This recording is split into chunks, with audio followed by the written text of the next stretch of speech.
I see Ronald. Oh, now I see ethics on the Oh, screen. good, good, okay. There Perfect. you guys are. Okay, let's start. Good morning and welcome to this April 8th, 2022 regular meeting of the San Francisco Ethics Commission. This hybrid meeting is being held pursuant to the 45th supplement to mayoral proclamation declaring the existence of a local emergency dated February 25th, 2020. The minutes of this meeting will reflect that pursuant to the February 10th mayoral proclamation, beginning March 7, 2022, city commissions and boards created by the city charter that are not advisory bodies shall hold meetings in person subject to conditions specified in that proclamation. As a charter-based commission that is not advisory, the Ethics Commission has now resumed in-person meetings in City Hall with a new hybrid format. Before we proceed further, I'd like to explain some of the procedures regarding the format of today's meeting. Members of the public may attend and provide public comment here in our meeting room in person, may also observe the meeting remotely by electronic means, and are offered the opportunity to provide public comment remotely by phone or through the WebEx platform as detailed in our agenda. Please note that also pursuant to the February 10 proclamation, commissioners, members of the public, and any presenters, parties, or participants who attend an in-person meeting must comply with all applicable health orders, guidance, or directives from the Department of Public Health and the Department of Human Resources, and rules governing the use of the facility in which the meeting occurs. Today's meeting is being live cablecast on SFGov TV2 and streamed live online at sfgovtv.org/ethicslive. Mr. Moderator, please explain for the public how public comments will be handled in a hybrid meeting format today. Thank you, Madam Chair. Public comment will be available on each item on this agenda. Each member of the public will be allowed 3 minutes to speak. Comments or opportunities to speak during the public comment period will be made available in the meeting room, room 400 City Hall, for those attending the meeting in person. Comments or opportunity to speak during the public comment period are also being provided via phone call by calling 1-415-655-0001. Again, the phone number is 1-415-655-0001. Access code is 2486906-0178. Again, access code is 2486906-0178, followed by the pound sign. Then press pound again to join as an attendee. For callers, you will hear a beep when you are connected to the meeting. You will be automatically muted and in listening mode only. When your item of interest comes up, dial *3 to raise your hand and be added to the public comment line. You will then hear, "You have raised your hand to ask a question. Please wait until the host calls on you." The line will be silent as you wait your turn to speak. Ensure that you are in a quiet location. Before you speak, mute the sound of any equipment around you, including television, radio, or computer. It is especially important that you mute your computer if you are watching via the web link to prevent feedback and echo when you speak. When the system message says, "Your line has been unmuted," this is your turn to speak. You will hear staff say, "Welcome, caller." We encourage you to state your name clearly. As soon as you begin speaking, you will have 3 minutes to provide your public comment, 6 minutes if you're online with an interpreter. You will hear a bell go off when you have 30 seconds remaining. If you change your mind and wish to withdraw yourself from the public comment line, press *3 again. You will hear the system say, "You have lowered your hand." Once your 3 minutes has expired, staff will thank you and mute you. You will hear, "Your line has been unmuted," or "Your line has been muted," excuse me. Attendees who wish to speak during other public comment periods may stay on the line and listen for the next public comment opportunity and should raise their hands to enter the public comment line by pressing *3 when their next item of interest comes up. Public comment may also be submitted in writing and will be shared with the Commission after this meeting has concluded and will be included as part of the official meeting file. Written comments should be sent to ethics.commission@sfgov.org. Once again, written comments should be sent to ethics.commission@sfgov.org. Thank you, Madam Chair. Thank you, moderator. I'll now call the meeting to order, and we will proceed with item number 1, commission roll call. Commissioners, please unmute your microphone so that you can verbally state your presence at today's meeting after I call your name. Commissioner Bush, Present. Commissioner Flores-Fang, Present. Commissioner Finlaf, Present. I am here, Commissioner Romano. Hi, good morning. I want to note that Commissioner Bush is participating at today's meeting remotely because he qualifies under the COVID exemption rule. And today is a very special meeting for us as well because we are welcoming our newest commissioner, Commissioner Flores-Fang. Would you like to take a few minutes to introduce yourself, please? Sure. Thank you, Chair Lee. I'm delighted to be here today and honored to have been selected to serve on this commission with you all. Some of you already know I am currently a litigation attorney at a law firm here in San Francisco. As part of my work, I litigate complex commercial disputes, including fraud claims at the state and federal levels. Before becoming an attorney, I was a mediator with the New York Peace Institute, and I mediated a variety of cases ranging from small claims to cases with the U.S. Equal Employment Opportunity Commission, considering various issues, including ethical practices in places of employment. And I am really looking forward to taking on this new role and learning alongside you all and working alongside you all. Thank you. Thank you. We're very excited that now we have a full commission, and we look forward to great ventures and adventures for all of us. We now go to public agenda item number 2, which is public comment on matters not appearing on the agenda. Mr. Moderator? Go to public comment, please.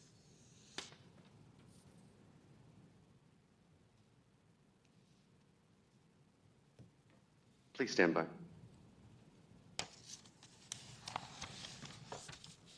Madam Chair, we are checking to see if there are any callers in the queue.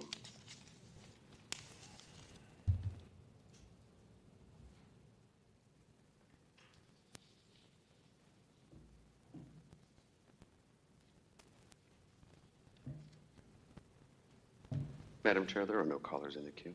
Okay. Public comment on agenda item number 2 is closed. Let's proceed to agenda item number 3, which is consent calendar.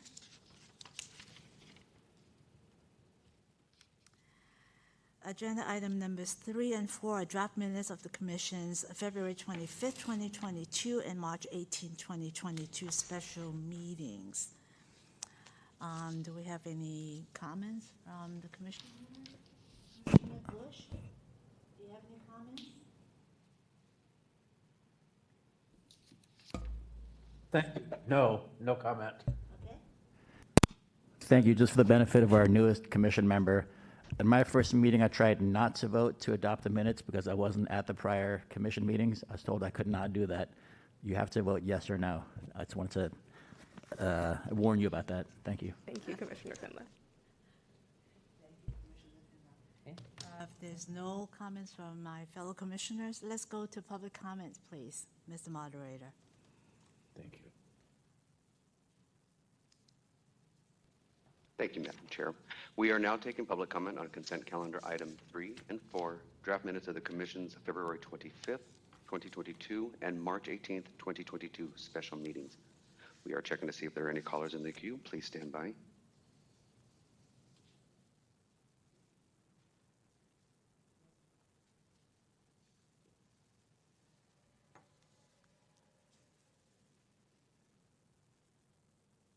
Madam Chair, there is no callers in the queue. Okay, I apologize. I should have asked for a motion to approve the 2 items. So do we have a motion to approve the 2 items, please? So moved. Seconded. Moved by Commissioner Finlaf, seconded by Commissioner Romano to approve the 2 draft minutes. Do we have can we call the roll, please?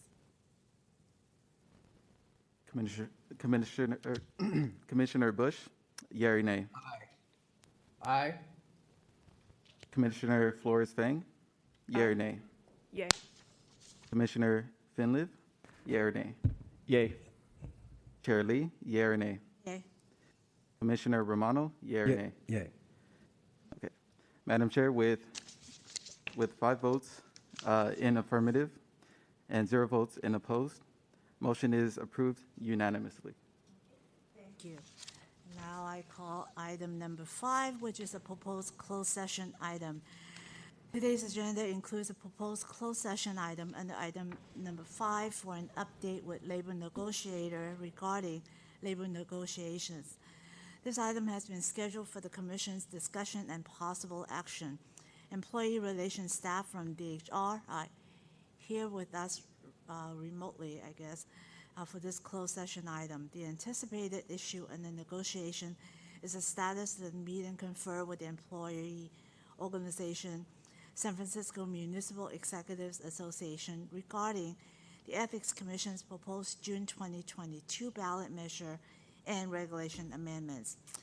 For purpose of this item today, there are 4 steps involved. First, under item 5A, we will receive public comment on all matters pertaining to agenda item number 5, including whether to meet in closed session. Second, we will then vote on whether to meet in closed session under California Government Code Section 54957-6 and Sunshine Ordinance Section 67.10E to discuss labor negotiation. This will be an action item as noted in item 5B. Third, if a closed session is held, the Commission will initiate a closed session meeting to meet with a labor negotiator, and following that closed session, we will then reconvene in open session. Fourth, pursuant to Brown Act Section 54957.1 and Sunshine Ordinance Section 67.12, and as shown on the agenda item, we will discuss and vote on the motion regarding whether or not to disclose any action taken or discussions held in closed sessions regarding the labor negotiations. Does any members of the Commission have any questions about today's process? Commissioner Bush? I don't have a question, but I do have some comments I want to make as we launch the closed session process. Do I do that now, or do you have a time as we move forward in this process?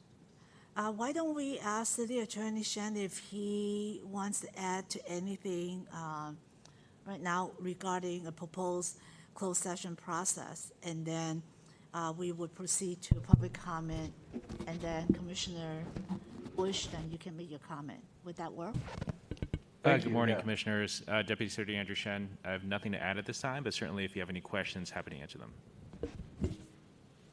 So let's proceed to public comment first, and then Commissioner Bush and the fellow commissioners can make comments. Mr. Moderator? Thank you, Madam Chair.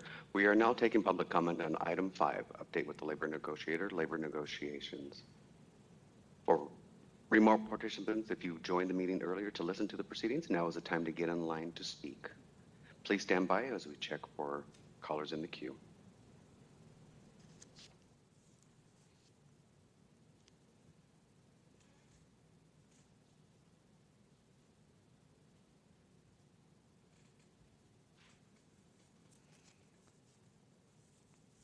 Madam Chair, we have a caller in the queue. Please stand by. Okay.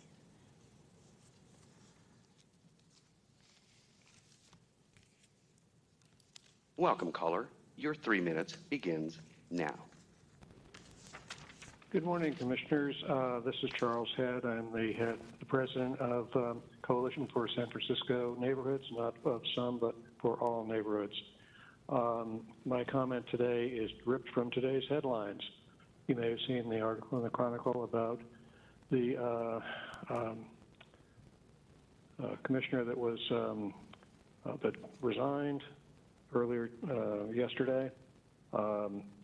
She had solicited a payment from Recology, and as a result is in deep doo-doo. Recology is in charge of trash, and Recology basically smells to high heaven, in the words of Aaron Heskin, who was quoted in today's paper. It's about time to reform the system where there are quibbles from various players in the system. Remember one thing, we are dealing with business as usual. Business as usual is corrupt. Business as usual is pay to play. Business as usual stinks to high heaven. It's about time to reform business as usual. Thank you very much for your time. Thank you.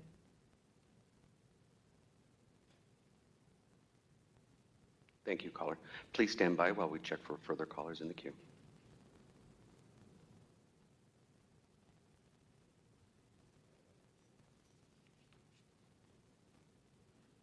Madam Chair, there's no further callers in the queue. Okay, thank you. Now that public comment for this agenda item is closed, Commissioner Bush. Thank you. I wanted to bring everyone's attention to the article that Mr. Head just referred to, and that is that the city controller has issued another public integrity report, this one on the arrangements between the Department of Environment and Recology at a time when Recology was also soliciting a contract from that involves the Environment Department's approval. This is maybe the 7th public integrity report from the controller.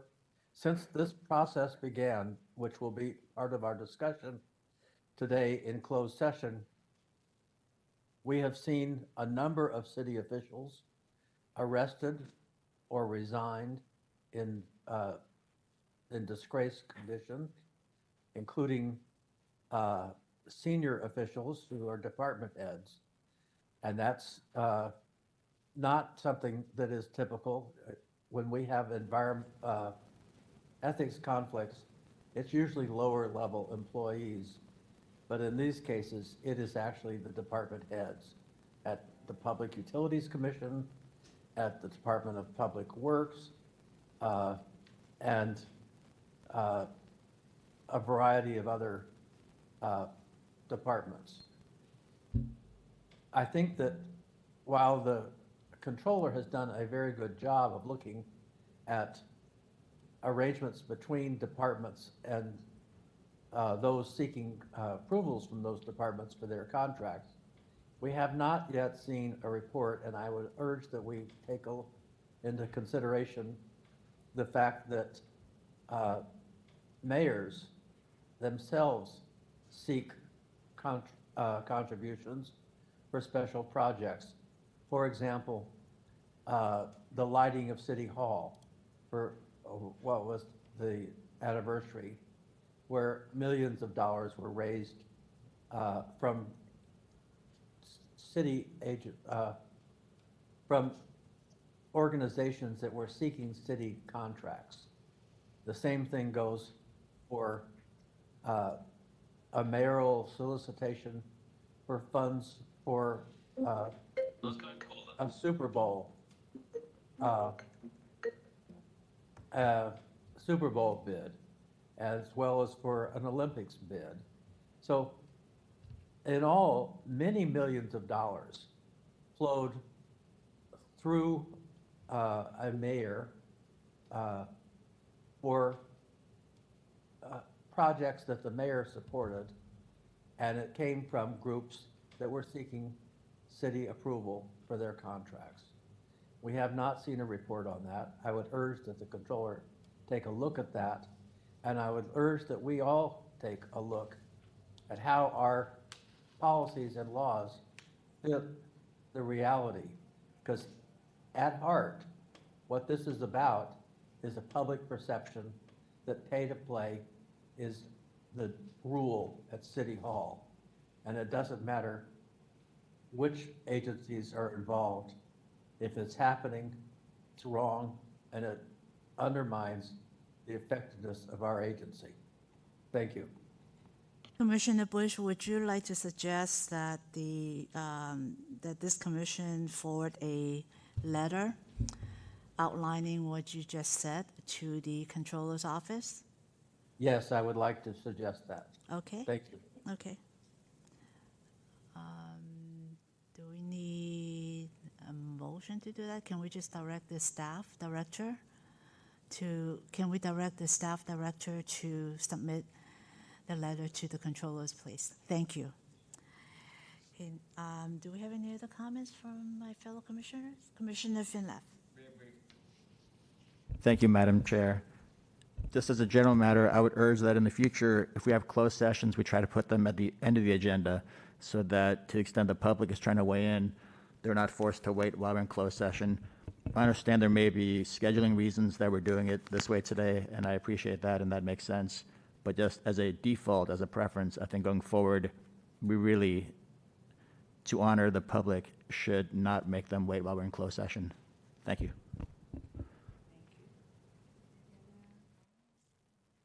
Okay, now let us proceed to a vote under item B, on whether to meet in closed session under California Government Code Section 54957.6 and Sunshine Ordinance Section 67.10E to discuss labor negotiations. Do I have a motion to go into closed session? So moved. By Commissioner Romano, Seconded. seconded by Commissioner Finlef. So roll call, please. A motion has been made and seconded to proceed into closed session. I will now call roll. Commissioner Bush, yea or nay? Yay. Commissioner Flores-Fang, yea or nay? Yay. Commissioner Finliffe, yea or nay? Yay. Chair Lee, excuse me, yea or nay? Yay. Commissioner Romano, yea or nay? Yay. With 5 votes in the affirmative and 0 votes opposed, and the motion is approved unanimously.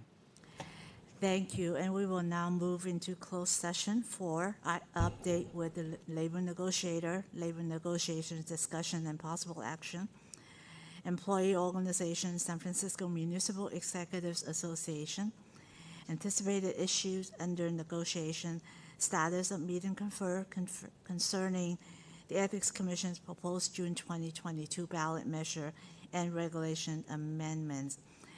For the viewing public, an on-screen notice stating the Commission is meeting in closed session will remain on for the duration of our closed session. The audio and visuals will resume live once we reconvene in open session, and we thank you for your patience. So now we're in closed session.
SF Gov TV, San Francisco Government Television.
SF Gov TV, San Francisco Government Television.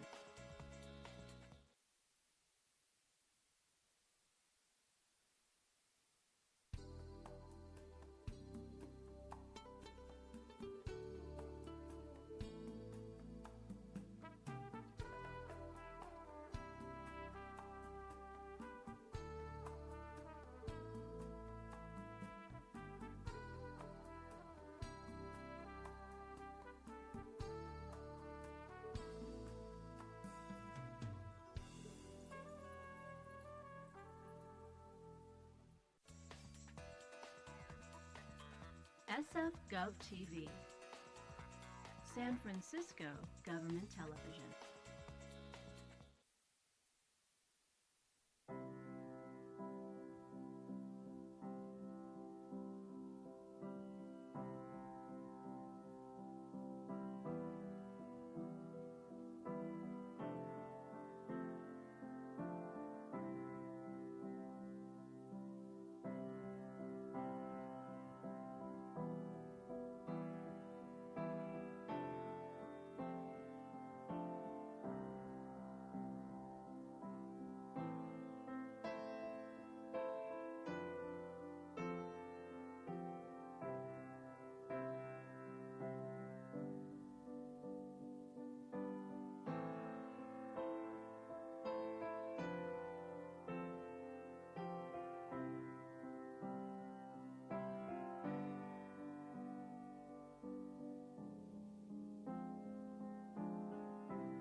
SF Gov TV, San Francisco Government Television.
SF Gov TV, San Francisco Government Television.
Field. We are back live. You can inform Chair Lee that we are ready to begin.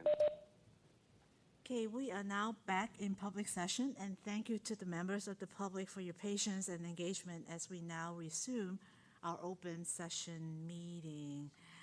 Commissioners, do I have a motion on whether or not to disclose any action taken or discussions held in closed session?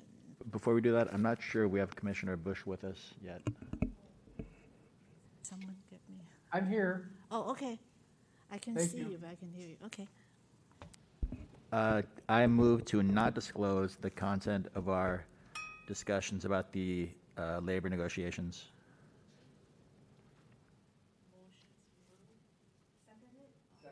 Seconded by Commissioner Romano.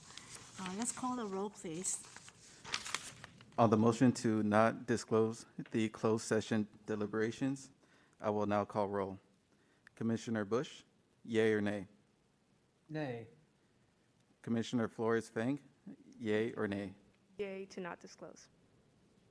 Commissioner Finliv, yea or nay? Yay. Chair Lee, yea or nay? Yay. Commissioner Romano, yea or nay?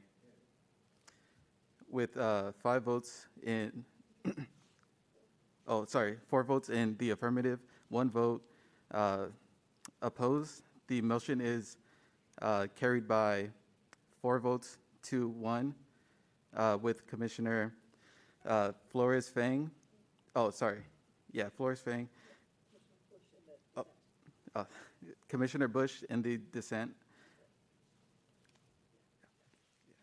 Thank you. I just want to add that all of us are very mindful of our responsibility and the importance of this item, and we are very mindful of the timeline of August 5th to meet the November ballot, and the staff at the Ethics Commission is working diligently with our partners, going through the meet and confer process with our city members. And we are very hopeful that we will meet this August 5th deadline, and the public will have the assurance that both this commission as well as our city partners are fully committed to making sure that we meet our responsibilities. Let's now proceed to agenda item number 6, which is staff presentation and discussion of public disclosure technology overview and campaign finance dashboards demonstration. So let's call Mr. Massey and Mr. Field for the presentation. Thank you. One moment. I'm going to share my presentation.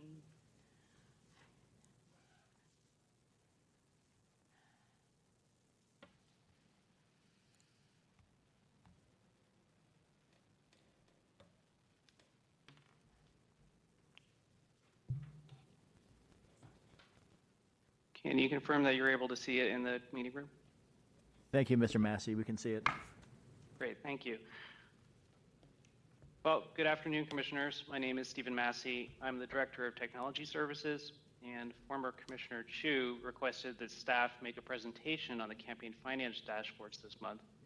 And with 3 new or relatively new commissioners, I thought this might be a good opportunity to step back and provide an overview of the Commission's disclosure filing process. This is including the tools filers use to comply with disclosure filing requirements and how the public can access this information before I hand this presentation off to Mr. Field to briefly demonstrate the campaign finance dashboards. Unfortunately, due to the limitations with WebEx, while operating these slides, I don't have a good view of the meeting room or other participants. So unless we run into technical problems, let's try and make our way through both presentations, and then Mr. Field and I can make ourselves available for questions and discussion with the commissioners. We're going to start this presentation by covering the filing process. Then we'll cover the components of the e-filing system. And we'll talk about the vendors and the systems that we use to implement those components. And we'll talk about the tools the public can use to consume disclosure information. And after that, I'll hand it off to Mr. Field, who will give a brief overview of campaign finance, followed by a demonstration of the campaign finance dashboards. So essentially, we have a full e-filing and public disclosure technology 101 course on tap for today. So I thought we should start at the beginning. Why is it important that we review this at all? If we go back to the inception of the Ethics Commission in the 1990s, developing disclosure requirements and operationalizing the submission of disclosure filings could be done rather rapidly. Disclosure forms were created on paper, which is easy to do. For the filers, sometimes this resulted in the filing of the same information on multiple types of disclosure forms. Filings were delivered to the Ethics Commission, where they were made available to the public in file cabinets at the Ethics Commission's office. So the whole process was administratively efficient for the Commission to operationalize a disclosure program, but poor in terms of filer experience and public transparency and accessibility. Electronic filing of information flips that.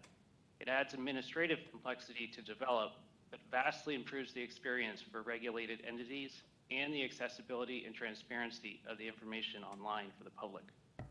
Today, we would not consider developing a new disclosure program without the ability for the public to access the information online. This initial part of the presentation goes into the detail of what that effort takes. First e-filing system the Commission created was for campaign finance over 20 years ago, and it only supported filing one disclosure form at the time. If we look back at the purpose and intent of the Campaign Finance Reform Ordinance, we can see that it tries to address the accessibility of paper filings by requiring electronic filing with the goal of making it easier for the public, the media, and election officials to efficiently review and compare campaign statements. But to make a significant impact on ease of use requires a lot of prerequisites on the filing side of the process, so that we have the data output we need to provide a comprehensive set of disclosure tools for the public. Think of it all as a long data supply chain, and all of the pieces need to be in place for the public to receive timely and accurate information. And these prerequisites are where we put a lot of our focus in over the past few years, so that we're in a better position to improve the output and expanding this to all of our program areas. So let's start with the filing side of the process, because I think an understanding of the components will help this Commission better assess the impact of any new policies in the future or changes in policy on whether they can be effectively operationalized given known constraints. I think it will also help this Commission ultimately understand where the campaign finance dashboards fit within our services and what building blocks are needed to build a public disclosure tool of this nature. Since the Commission started e-filing with the campaign finance program, we've since enabled electronic filing of almost all campaign finance disclosure statements, public financing, qualifying, and matching fund requests, lobbying reports, various conflict of interest filings, including the Form 700, gifts of travel, and commissioner recusals, just to name a few, major developer donations to nonprofits, and permit consulting. Not all of our program areas have electronic filing, but we're very close. While each of these program areas have very unique business processes, to implement a disclosure program requires some common components. So let's look at this from a high level. A filer uses an application to enter information into a web-based system to report activity. Upon submission of that information, a backend system will automatically process the filing and the data stored on that filing. It will send that filing and the data to an administrative application for staff to manage and review. It will also make it available to the public to access that information and various third parties that partner with the Commission to disseminate information, such as San Francisco's open data system called DataSF. Now let's go into a bit of detail. For filing applications, there are generally two approaches to entering information that can have a significant impact on the time it takes to build one of these systems and the efficiency in which regulated entities can comply with disclosure requirements. There are data-driven filing applications and form-driven applications, and the Commission has implemented both of these models. I'd like to spend a bit of time on this concept because the implementation of a particular model can be an important implementation decision. A data-driven filing application is an approach where the user enters, for instance, contributions received by a committee into a database And then once there, the system can intelligently determine which contributions need to be disclosed for a particular period of time on a particular form and populate that information across multiple disclosure forms and requirements. A form-driven system is a system where the user logs onto a website and is presented with a disclosure form itself and completes their requirements literally on the form. These systems are more cost-effective for the Commission, but can require filers to enter potentially the same information on multiple disclosure forms, depending on their filing requirements, and can sometimes be less efficient. The data-driven system is the most complex system to build, but it's extremely efficient for filers to comply with a multitude of filing requirements. You may have used data-driven applications outside of this context in your personal lives. Products such as TurboTax collect information from people via a software application and use that information to complete whichever IRS form are required to be filed. When you use a product like TurboTax, you're not typing that information literally into the IRS form. That experience would be more akin to a form-driven filing process. If you've completed electronic forms in Adobe PDF Viewer or DocuSign, then you are already familiar with form-driven software. In the area of campaign finance specifically, there are also third-party applications from multiple software vendors that can interface with the Commission's systems directly or via state-mandated common data formats. These applications are often employed by treasury firms that support local campaigns and may be integrating with fundraising software and accounting packages. This is not too different from tax preparers that use third-party applications to prepare your taxes on IRS tax forms, as opposed to software provided directly by the IRS. Some elections, using third-party software is the most common method of filing campaign statements. The complexity of our system and the fact that it is intertwined with third-party applications require that even minor changes have extensive planning before they are operationalized. Let's use a real-world example to illustrate how the data-driven application works. A general purpose committee makes an independent expenditure mailing that impacts 3 candidates equally before an election. To do this, it pays a vendor $6,000 in the days leading up to the election. The committee would need to file 3 Form 496 24-hour independent expenditure reports, one for each impacted candidate, and itemize the impact on each candidate on Schedule D of Form 460 campaign finance statement, and the vendor payment on Schedule E of the Form 460 as well. In terms of forms, that's 4 disclosure filings from 1 entry into a data-driven system. This adds up and significantly reduces the compliance costs. So you can see why a data-driven approach is desirable when the same information needs to be disclosed on multiple different forms that service different purposes. Also highly desirable from a public standpoint because the data remains consistent across multiple disclosure filings. But it also adds complexity when making new policy, as changes can have unintended consequences on other program areas. For information that doesn't need to be repeated on multiple forms, being able to spin up new forms quickly in a form-driven system and having the flexibility to make changes over time can be desirable. Each of these systems also needs an electronic signature process. Why do we need this? When receiving filings from entities over the internet, we need some way to verify the authenticity of the filer and their signature, and that the filer approved the document, often under penalty of perjury. We have multiple approaches here too to solve this electronically. For campaign finance, Ethics Commission regulations require candidates, treasurers, and committee officers that sign disclosure statements to sign a physical signature card and have their identity verified by a review of government ID or approval of a notary. In exchange, they are provided a PIN code that they can use to sign statements. Regulation permits candidates to provide those PIN codes to treasurers that prepare and file campaign statements on their behalf. Other processes require filers to establish an account or use e-signature software more akin to what most people commonly have used when signing electronic contracts or real estate transactions. We also need an administrative application to manage accounts and filings. In addition, some systems allow us to establish expected deadlines for filers. For instance, when implementing the Form 700 system, we populate the e-filing system with a known set of filers that are required to file Form 700 and by what date we expect to receive a filing. This enables the Commission to assess what % of filers have complied with the filing requirement and which filers are out of compliance. However, this isn't always possible with all disclosure programs. For instance, the Commission does not know ahead of time who will make a contribution in the 24-hour reporting period before an election until the filer discloses this information on a filing. All of our systems, though, have a way for staff to review transactions and supporting documentation and export activity for review. There are 2 vendors that we currently work with to implement disclosure programs, and their capabilities will often be a point of discussion in policy proposals. Currently, we use NetFile and DocuSign.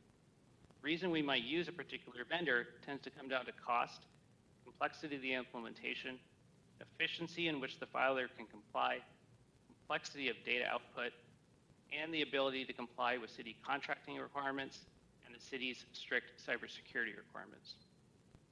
Ultimately, the path we select is about assessing trade-offs and which service best fits the project. The vendors have different advantages and disadvantages, and understanding these constraints is critical to assessing the operational viability of a disclosure program. NetFile system implementation supports greater complexity.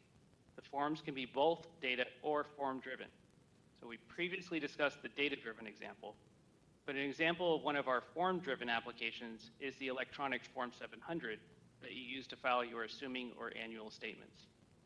The NetFile form-driven software is more advanced than DocuSign and enables filers to quickly correct and amend prior statements or carry forward information from a prior filing period to the current filing.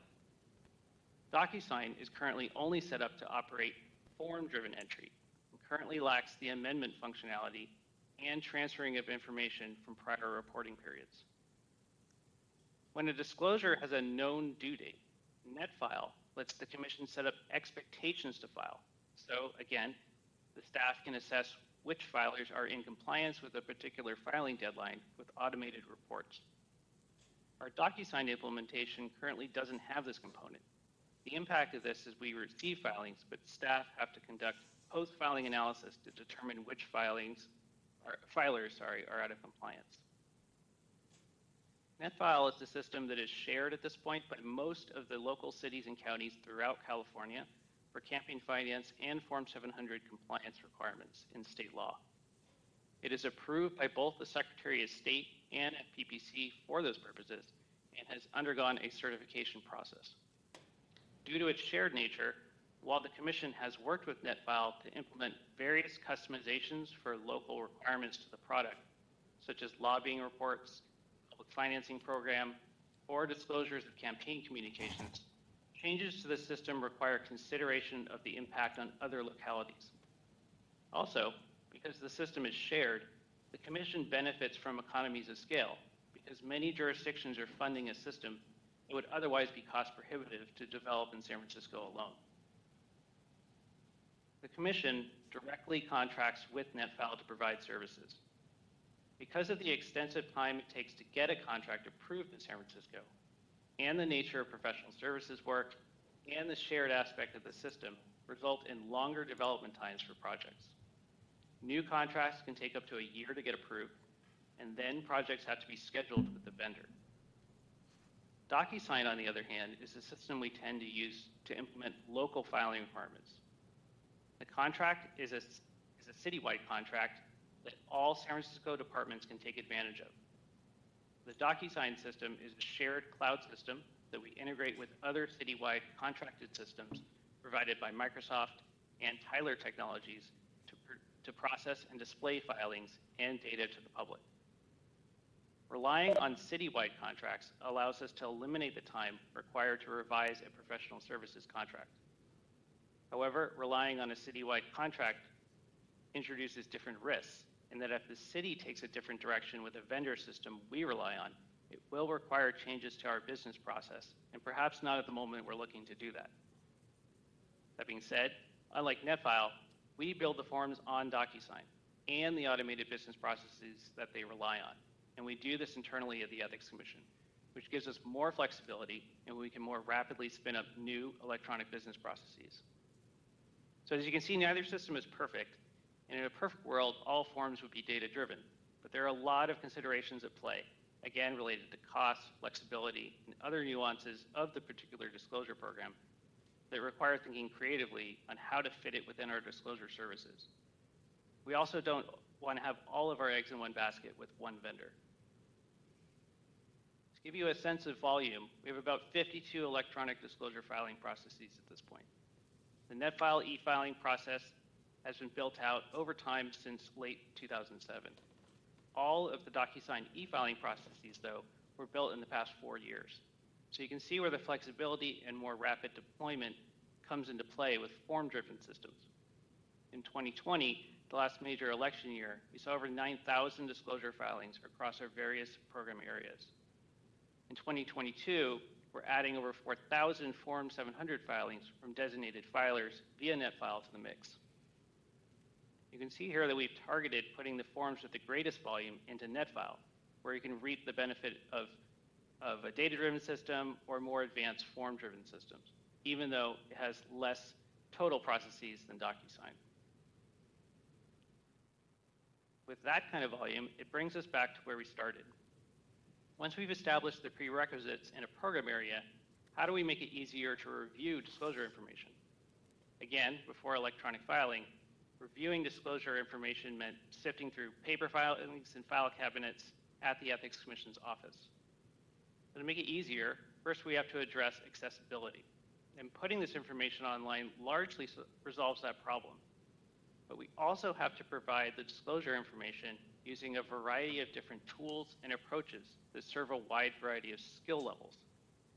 Even after making the information available in multiple different formats online, with over 9,000 filings a year, sometimes it can feel like drinking from a data fire hose.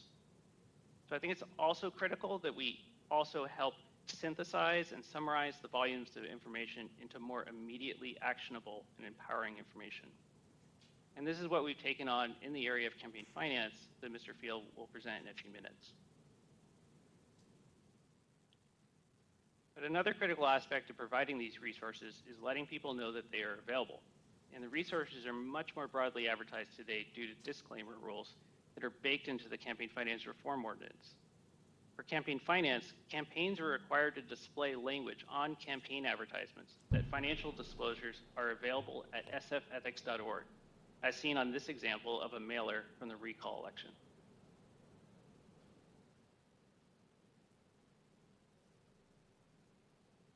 You will also see the Commission's website address on campaign signs in public, like in this photo taken by Stephen Lamb at the Chronicle in Chinatown.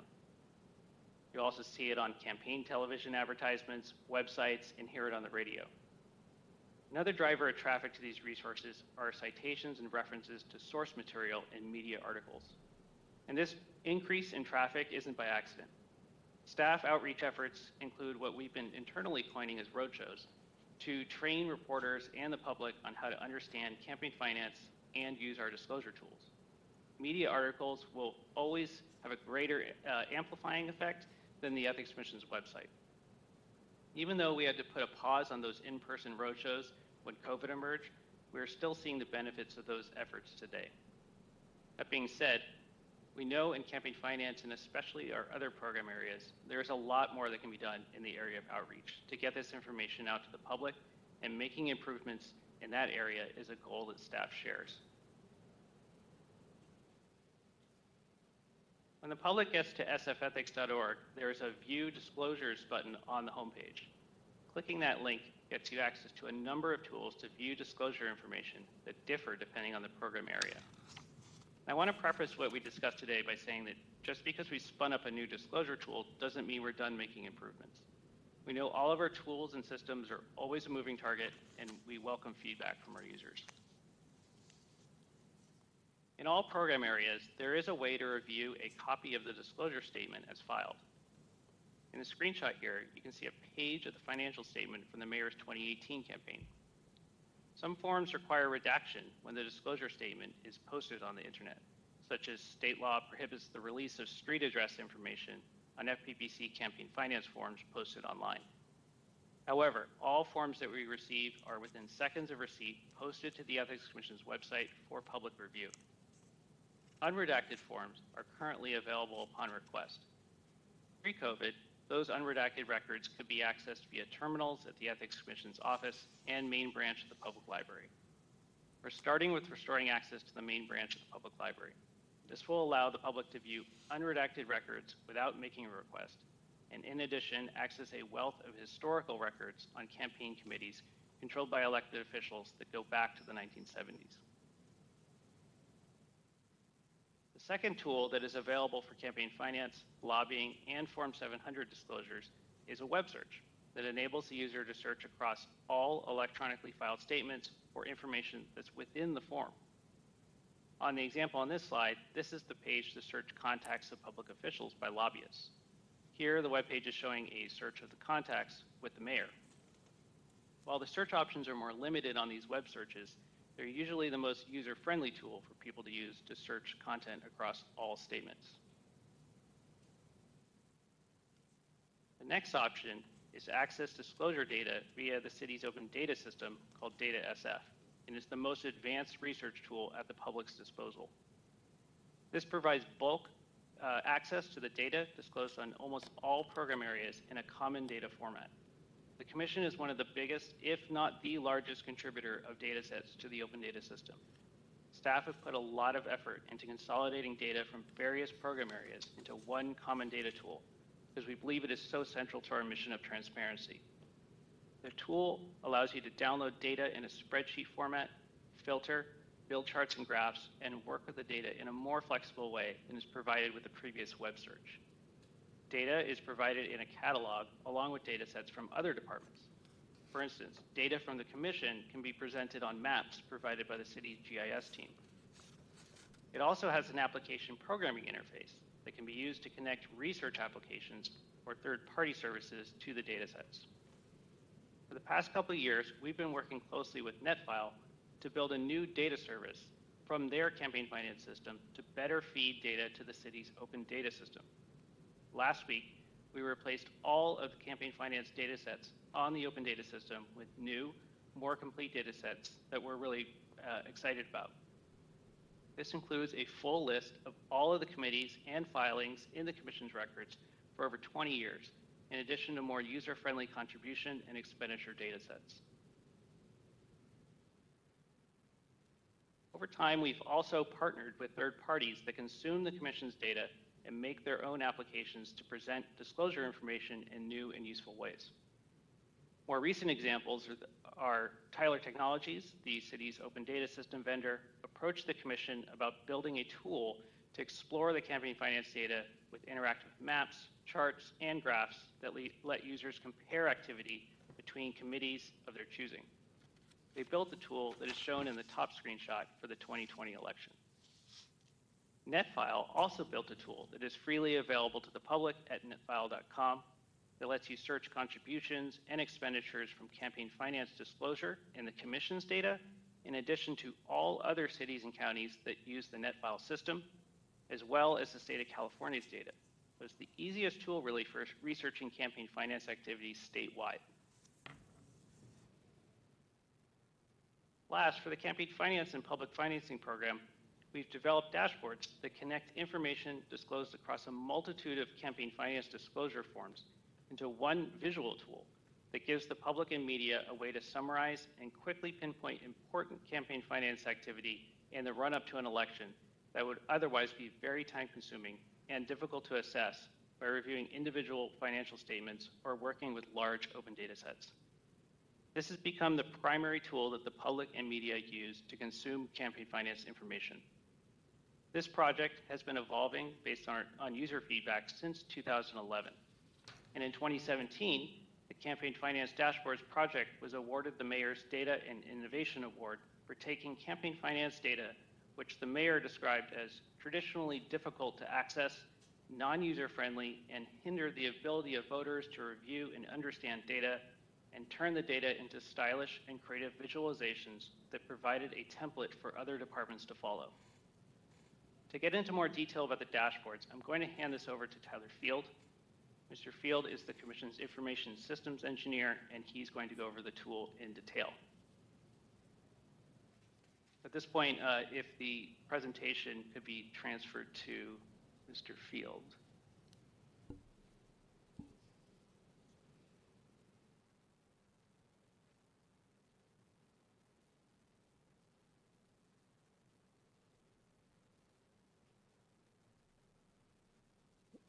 Thank you.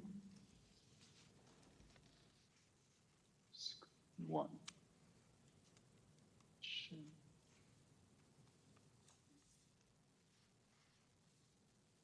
All right, if you can confirm, you can see the presentation in the room. Yes.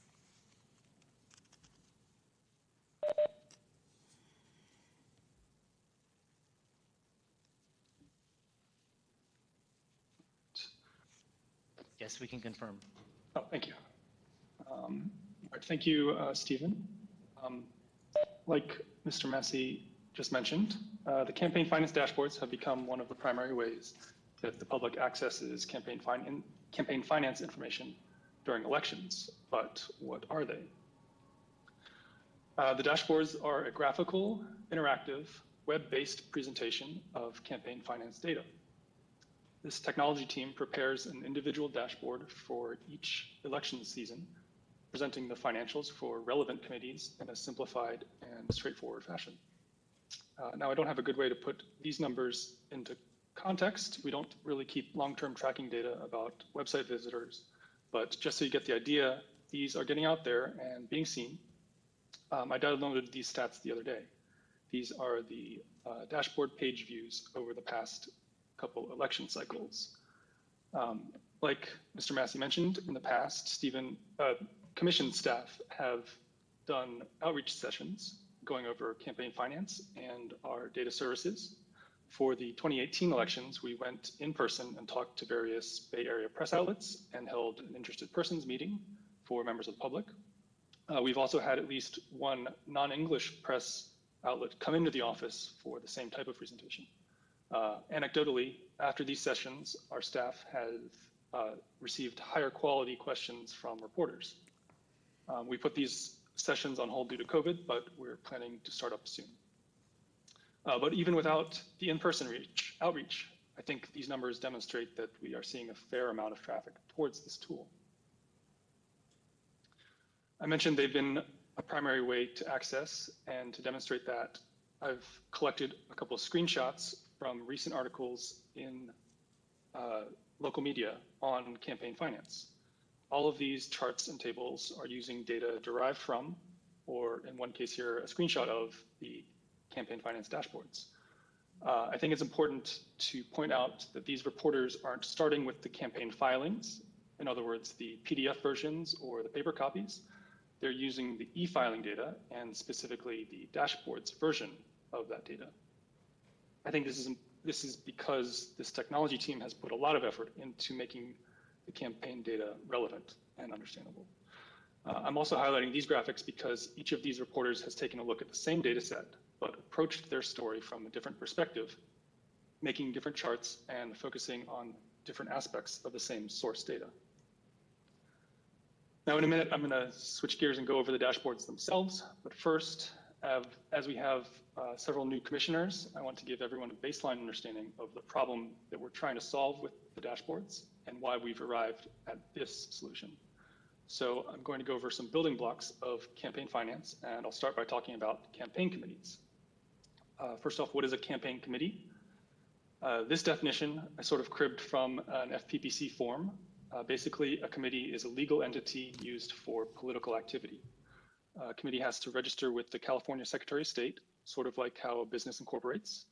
They have to report their financials. What triggers that requirement? Basically money. If a committee receives or spends a certain amount, it has to incorporate, it has to file paperwork. But why do we care about all of this for today's purpose? Because for local committees, the Ethics Commission is the filing agency for these reports of receipts and expenditures. We're the agency that receives all of this campaign finance data. And there are about 350 committees that file these reports with us. For our purposes today, there are two types of committees. Candidate controlled. This is the type of committee that one might form to run for mayor or the board of supervisors. Since San Francisco is a combined city-county, county-wide offices such as party central committees like the DCCC and the RCCC file with us. There are also non-candidate controlled committees, and for today's purposes, there are two types of these. Primarily formed committees are usually for a single election and a single issue. This is a committee like San Franciscans in support of Measure XYZ, or District 13 residents in support of Jane Doe for supervisor. There are also general purpose committees, which usually persist from year to year. These are things like a neighborhood political club or the political arm of a union. Now, once a committee exists, it needs to report all receipts and expenditures, how much it's raised or spent. This is the form that a committee uses, the FPPC Form 460. Or at least this is the paper representation of the Form 460. Committees actually fulfill filings by electronically transmitting data in the CAL format, which looks a little something like the movie The Matrix. In other words, they actually use a data-driven approach to file, but today I'm going to represent this with the form-driven paper versions, as it's easier to wrap your head around. This summary page shows forms, this summary page shows totals for contributions and expenditures within the filing period and calendar year to date. You can imagine if you're looking at a piece of paper like this and there's an election earlier in the year, like in February or March, just like this year and last year, if the committee was likely active in the previous calendar year, if you wanted to see the bigger picture, that's going to involve looking for a lot more statements like this one. But instead of looking at the bigger picture, what if you wanted to zoom in, maybe get granular data to make charts or do more in-depth research, who is giving or where a committee is spending? The Form 460 also requires that committees report itemized transactions for contributions or money received and expenditures, money spent. Each type of transaction gets reported on one of these schedules according to what category the transaction falls in. This is obviously a lot of detail, and disclosing all of this information in real time would be a burden for committees and a lot of filings for us to accept. So instead of constant filings, the FPPC requires all committees file 2 semi-annual statements per year. When is the deadline? July 31st and January 31st. This year, July 31st falls on a weekend, so August 1st is that next Monday. This is the filing period for a statement. The first semi-annual statement covers the first half of the year, and the second statement covers the second half of the year. Campaign finance activity that took place in the second half of last year gets disclosed on January 31st this year. Which committees have to file? Unless they've terminated by filing a form with the Secretary of State, all committees have to file regardless of if there's an election. I say that because in election years, there are some additional pre-election statements that are required. The actual deadlines are based on days before an election, so I'll show the relevant dates for November of this year. First statement deadline is September 29th, and that covers the time since the last semi-annual statement. In this case, July 1st up until September 24th. Second statement is due October 27th, and that covers September 25th through October 22nd.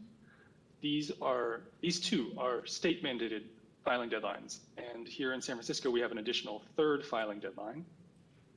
That's due on November 4th, and it covers October 23rd through November 2nd. Who needs to file these? Basically, committees that are participating in the election. Now, you might notice here that just before an election, there are several periods where there's no new information about committees' financials. So in the interest of disclosure and transparency, just before an election, there is an additional rolling deadline for campaign activity. A committee with certain large transactions, generally an expense or contribution over $1,000, has to report it within 24 hours. and they use a different set of forms than the Form 460 that I talked about earlier. So this November, when does the 24-hour reporting period start? August 10th, and it runs to the day of the election. Because of these filings, there's greater disclosure, and the public gets a better idea of where committees are getting and spending their money. Now I want to point out a detail that adds to the problem of counting the money in an election without double counting. Any 24-hour report transactions that happen between August 10th and September 24th would be disclosed on the first pre-election statement that's due on September 29th. So after the 29th, the disclosures from this period should be ignored, but in any totaling, but not any from this period, and so on for the second and the third pre-election statements. To avoid undercounting, you also have to pay attention to if a committee actually filed their pre-election statement. So now you begin to see how complicated it can be to get a current picture of campaign finance just before an election. To recap all of the variables I've gone over, to get that current total, we need to consider different committees and some details about those committees, different forms and transaction types, and the time component of reporting schedules. There's more to know than what I've been able to go over just here, but I think you can see that it takes a lot to present an up-to-date picture of campaign finance in the run-up to an election. So now that you have a better idea of the complexity, I'll shift gears and turn to the Ethics Commission's website to show you the dashboards, which is our solution to bring together all of these components behind the scenes and present the most complete current picture in a simple way. Now bear with me just a moment while I switch gears. All right, the dashboards can be accessed by going to our website, sfethics.org, and scrolling down to the View Disclosures area that Stephen mentioned earlier, where there's a link on that page, or scrolling down a little farther, and there are direct links to this year's election dashboards right on our homepage.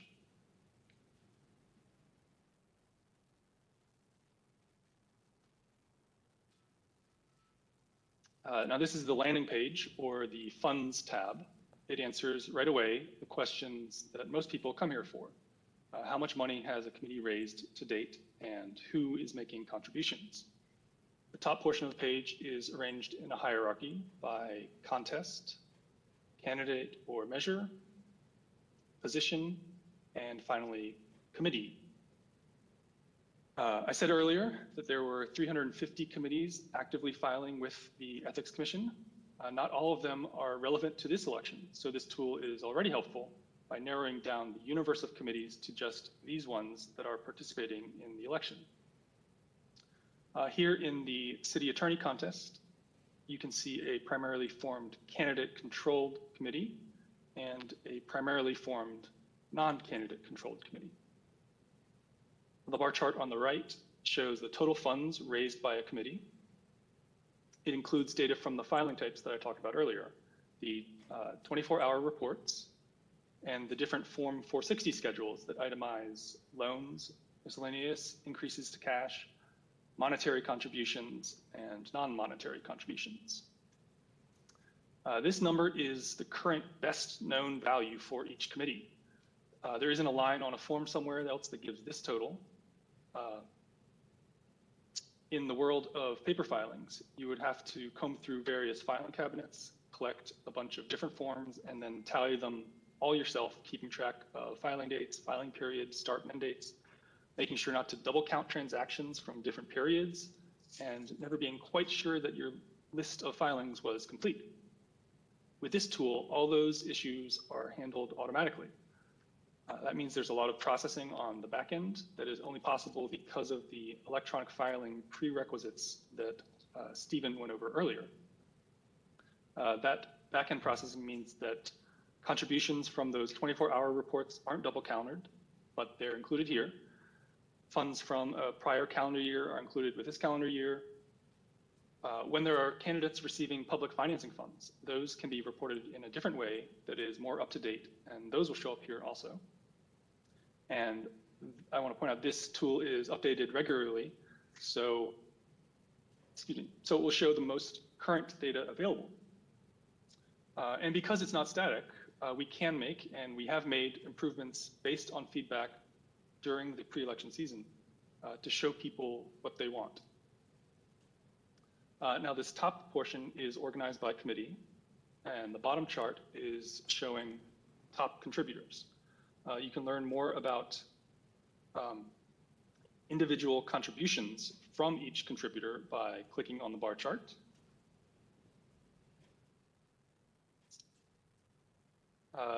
And this single contributor, Neighbors for a Better San Francisco Advocacy, you notice it's put so much money into the election that it dwarfs the other contributors on this chart. So I can take note from the legend, or by noticing in the tooltip that all of these contributions are monetary contributions from a committee. If I want to remove those from the view, I can go over to the transaction type filter and uncheck that transaction type, hiding those transactions. So now I want to show you how, I want to show you visually how combining these different sources keeps the numbers that you see here up to date. You can see this contributor here, Gary Tan, has given to various causes over $100,000. I'll take out the 24-hour reports using the filters. And you can see this is what we would know currently if we were only looking at the Form 460 statements. Only $50,000 is reported for Gary Tan. And there are two big contributions of $10,000 and $40,000. There's also a way to check the math for these dashboards by clicking on the C filing link that appears on the tooltip. This opens a PDF version of the filing where you can see the paper form. So here's the first. And I can search this PDF for first name and see the itemized transaction. And for the second, two different filings, which we would have to combine on our own if we were searching manually.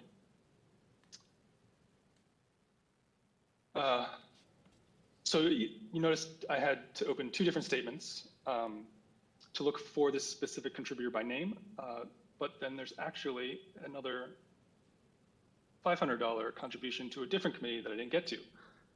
It's quite possible to overlook a transaction if you were combing through a filing cabinet. Now, I really think that the best way to understand how this tool works is to use it yourself, so I encourage you to do that. You can use the filters to limit what is shown, remove a filter by clicking on this little X icon that appears, and click and hover to show more information. At the top in the hierarchy, you can also click on these little minus and plus boxes to roll up and expand the totals. I've been going over the Funds tab, which is what we believe is the most relevant or most sought after information, but these other tabs represent different windows into the data. The second thing people are most interested in is likely the Spending tab, which is how committees are spending their money. This has a similar layout to Funds with a higher level view on top and more granular charts below. I also want to note that independent expenditures by general purpose committees will show up here.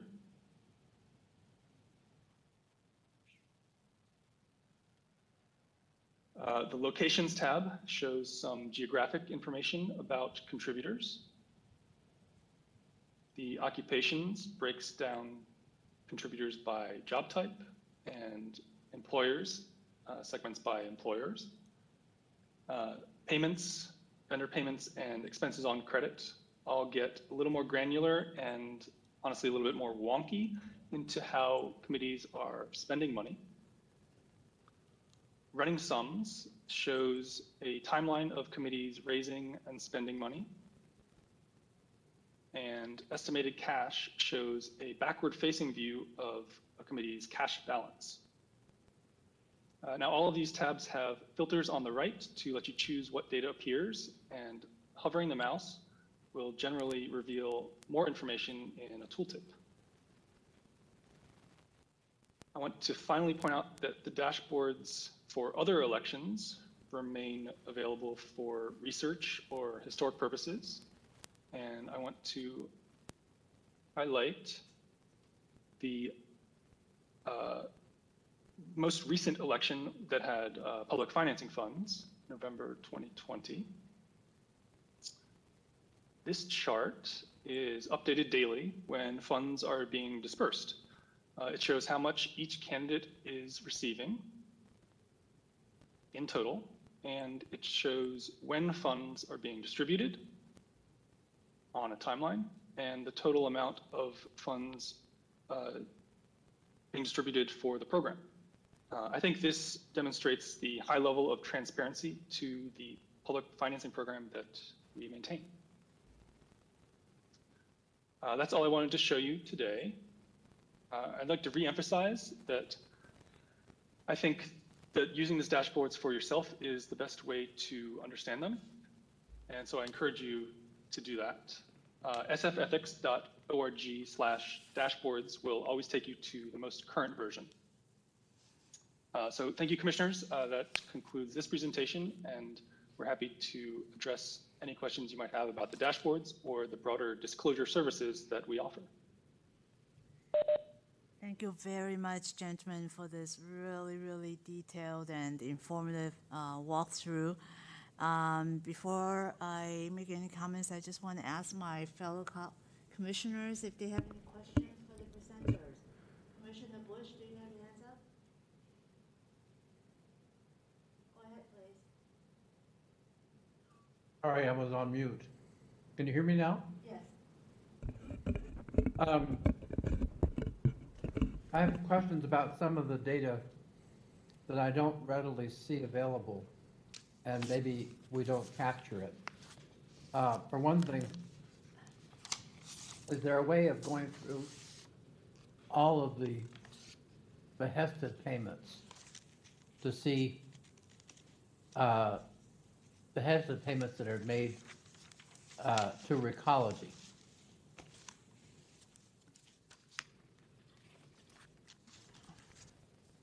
In other words, are the behested payment data searchable?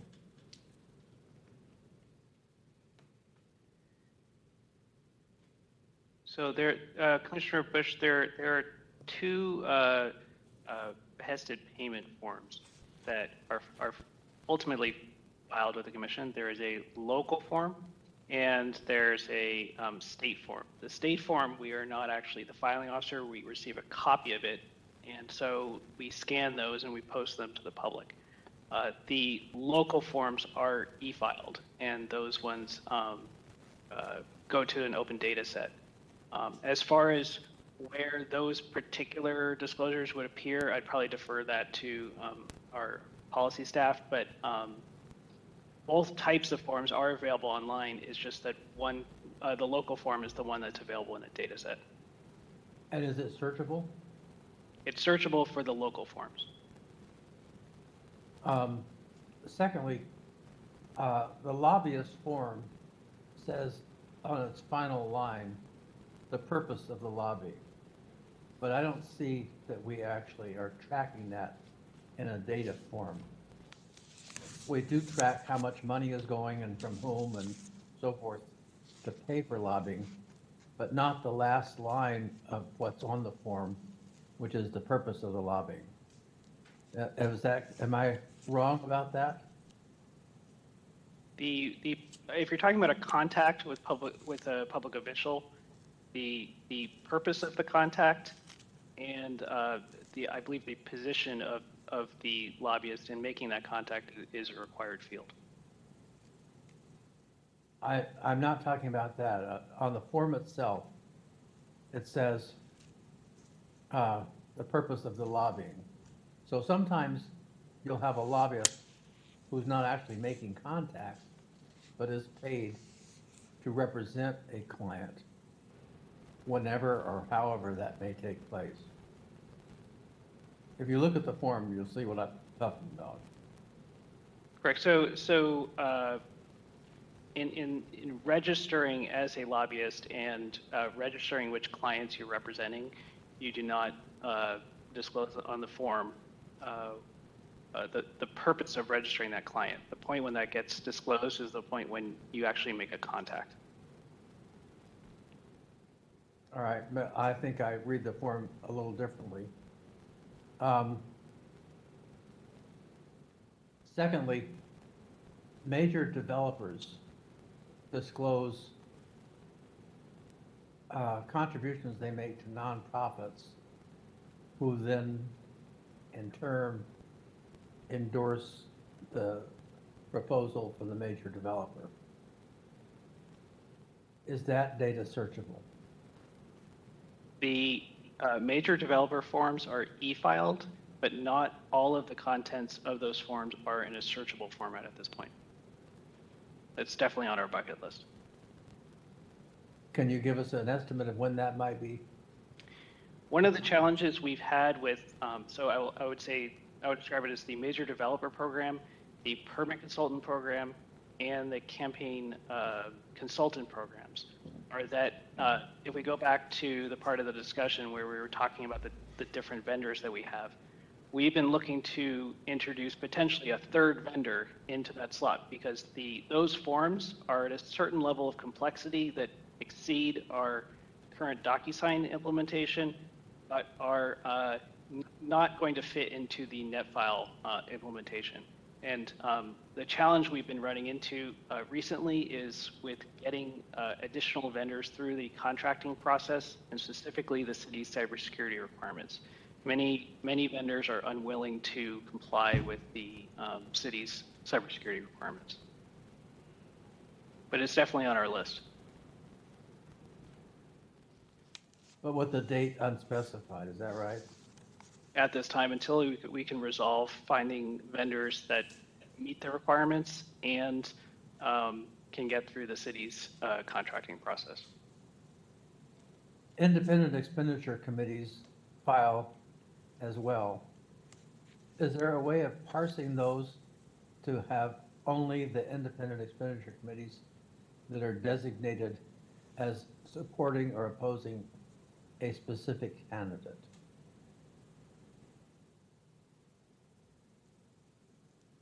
Tyler, I'll defer to you on that one. I would have to check with the new data sets that Stephen alluded to earlier, but I believe that would be possible using some new metadata that's revealed through that, or that's made available programmatically through that new process. But I would have to check on that and get back to you. I raised that because the independent expenditure committees are under different rules than normal campaign contributions. And to a certain extent, and in some cases to a greater extent, donors are using this as a workaround to avoid the rules that say you cannot give if you're in a certain category. For example, someone seeking a city contract. But you can give through an independent expenditure committee that is designed specifically to support a one candidate or to defeat one candidate.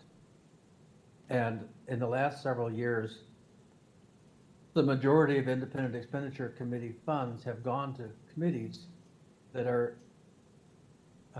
indicating that they are supporting or opposing a specific candidate. So it's what was originally a small loophole has now become a dominant form of providing financial support to a candidate. And I understand from my discussions with campaign lawyers that that is an area where we could create a specific disclosure and accountability for it, if not an absolute application to our normal rules regarding the maximum amount to contribute or the kind of donor who make contributions. Another area where I have not seen any filings with us are slate mailers. I know that several years ago, the ethics staff wrote to the FPPC and obtained a formal approval for San Francisco to transfer slate mailer filings from the elections department to ethics department. But that was never done. Do you plan on doing that, and if so, when?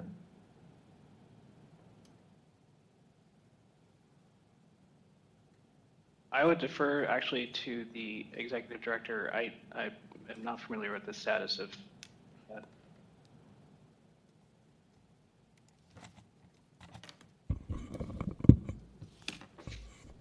If I might just answer briefly, we do not have plans to make that transfer in the immediate future. I would like to put it on the immediate future calendar. The elections department only does semi-annual filings rather than filings that take place closer to an election. So you're missing a lot of data. And secondly, they have no searchable database. So you can't tell if you have city contractors who are providing support to a candidate through a slate mailer rather than through any other venue. It's a pretty significant loophole, one that campaign consultants are well aware of. In some cases, campaign consultants even create slate mailers in order to not only take advantage of this loophole, but create it for themselves. So, Director Pelham, can you put that on the agenda? We're happy to work with the Commission's policy direction for its prioritization in the coming months.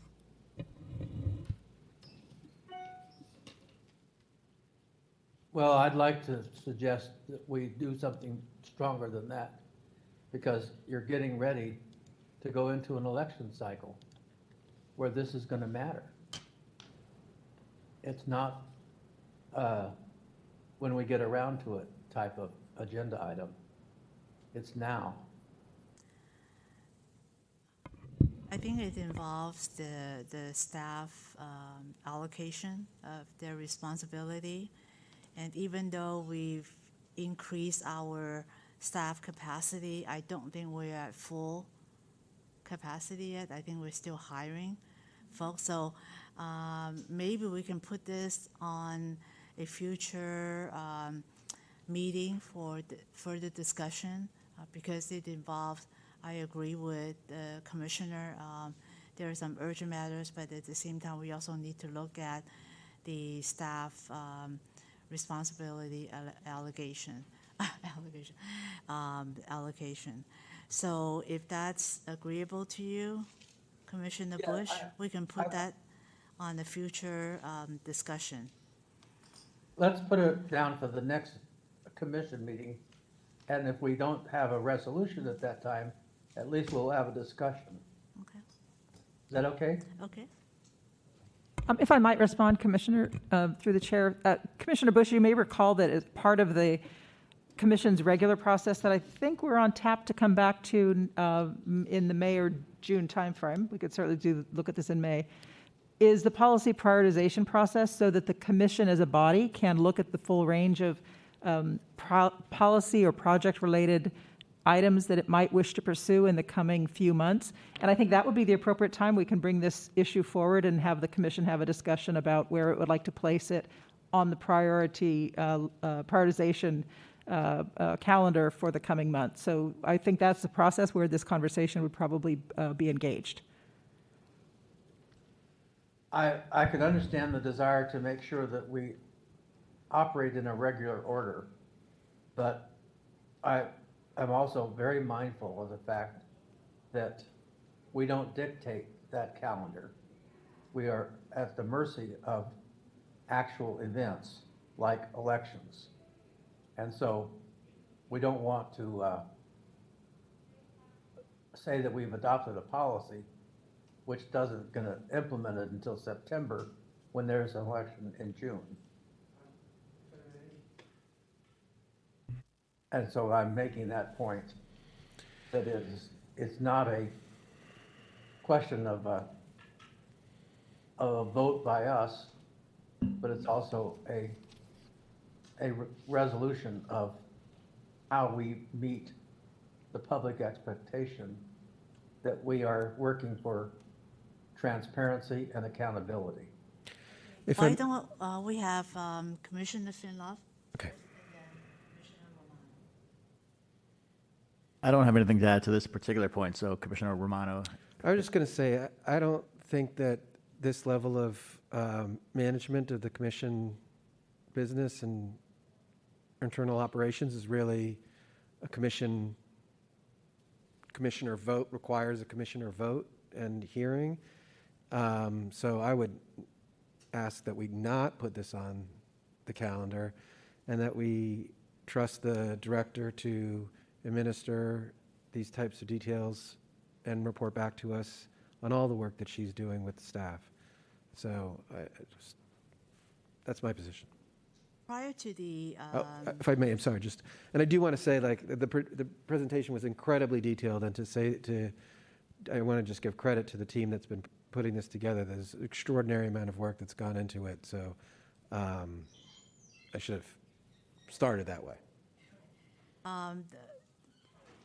Prior to the COVID off-site meetings, the commissioner staff has shared their annual policy priorities, not recommendation, but sort of semi-recommendation for the commission to discuss, because while there are a lot of things that we wanted to do, but we also need to be realistic in terms of the staff's time and the resources that we have. So I do think that now that we are in full capacity with the staff who's been here for a while, all the new staff has been acclimated, perhaps we should have this discussion in the June meeting so that the policy staff will be able, and the executive director will be able to walk through the different policy issues, not that we're currently working on, but in additionally potential policy issues and initiatives that we should consider. And looking at all that's in front of us, how should the commission direct the staff to prioritize, because it is not realistic for them to take on everything, but at the same time that would give them the direction of like what are the top priorities for this commission, for the staff to focus on for the next fiscal year. So maybe for June, that would be a good time, because we would have a good idea what our next year's budget would be, that we can have a really good, constructive dialogue, not only on the policy direction, but on the practical way of how we want this commission to go, and how the staff would be given the direction, so that there will be a clear moving forward. So I understand what the chair is saying, and I concur with it. But I would just point out that next year, there is no election. The elections that we have are in November of this year. Obviously, we have a June one coming up, but it's in November, and then we don't have another one for a year. So if we're going to act on some of these issues, we have to act in this election period, because kicking the can down the road for another year puts us into a period of a blackout in terms of activity. So that's why I'm bringing this up now. We have to be mindful of the environment in which we operate and which the public expects us to operate. But we're looking at if we were to proceed on the more in-depth discussion with the staff in June, we would still be meeting the November deadline because. Yes, we would. Yeah. So the only thing missing would be the June election. Yes. That you're thinking about. So instead of two, instead of one, you're thinking about covering both elections? That would be optimal, but I realize that may not be possible unless we pieced off one part of the question, like, for example, breaking out the independent expenditure committees to be those that are targeting election or defeat of a candidate. And then you could at least see what does that look like, and is it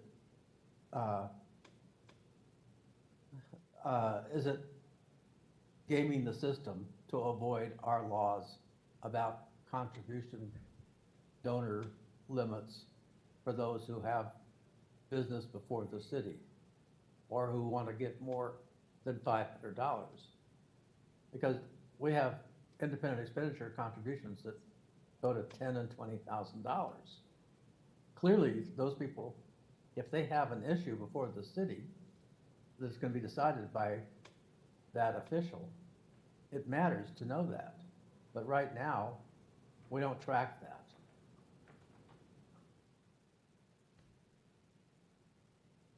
I think our staff is a small but mighty team of professionals, but between now and the June election, I think we'll be asking a lot for them to focus on the November ballot issue. So I think for me personally, that is a top priority for this commission. And unless the executive director has other suggestions, but I think that to add on something like this between now and the June election,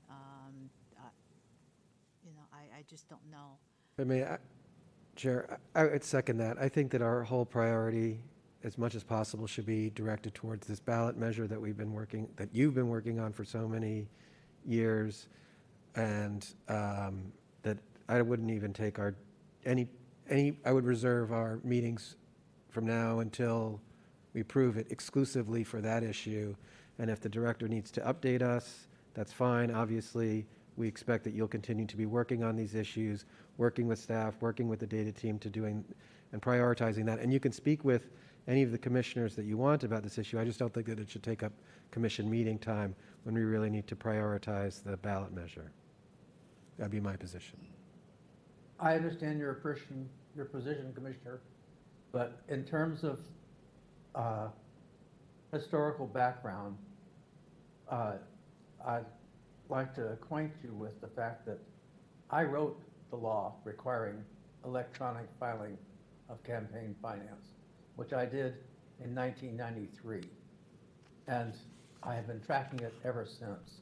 So it's not a new issue that suddenly blossomed in front of me.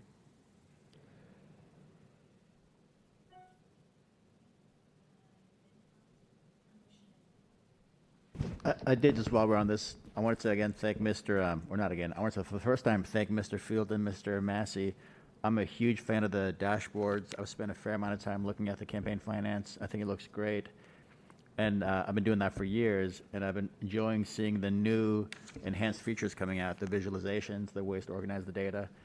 I had one very specific question, which may be more of an audit question, but I'm curious whether any of the electronic filing triggers any automatic flags. For example, if a contribution exceeds a contribution limit, or if a contributor is a foreign national or is also a city contractor, is there any kind of auto flagging that not necessarily sees a problem, but a potential problem such that it's forwarded to someone in the audit division? So given that we have so much automated data, I'm just wondering whether there are kind of automated functions to look at enforcement actions.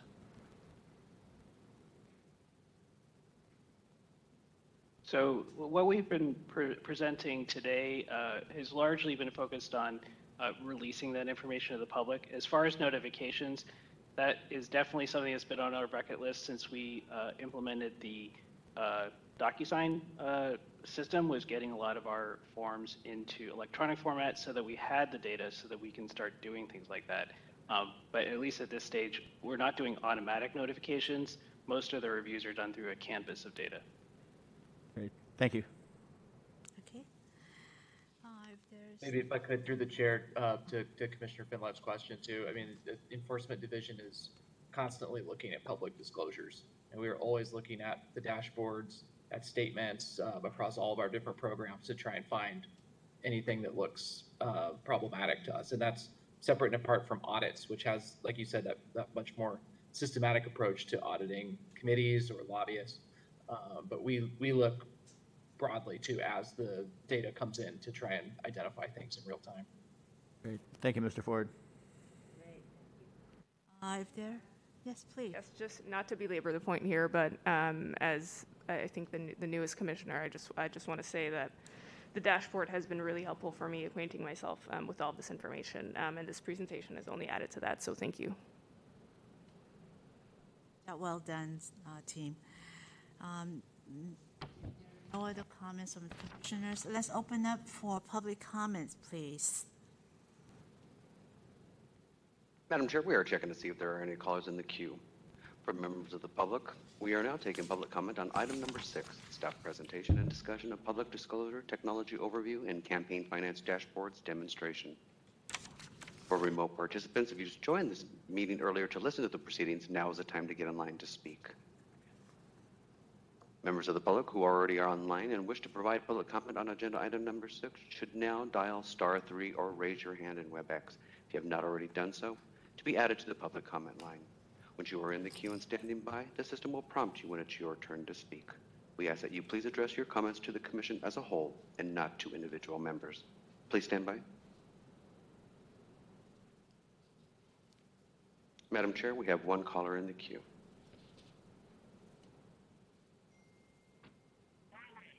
Welcome, caller. Your 3 minutes begins now. So, Commissioners, I have been listening to y'all, more to the presenters, very intently. And I see that there's a disconnect between the commissioners and the director. And I say this is the two of y'all have to come to a consensus whether you want to serve the constituents of San Francisco with standards, ethics, and morals. So technology helps us to review the empirical data. As and when we get the empirical data, if we as human beings fail to do due diligence, we are an utter failure. And as you know, Commissioners, on previous occasions when I've spoken about some issues, you have failed the city and county of San Francisco.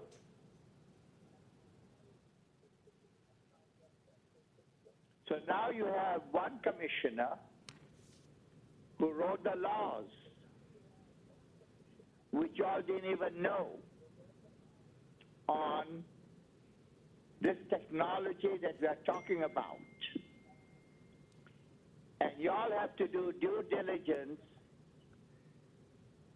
right now in a given frame time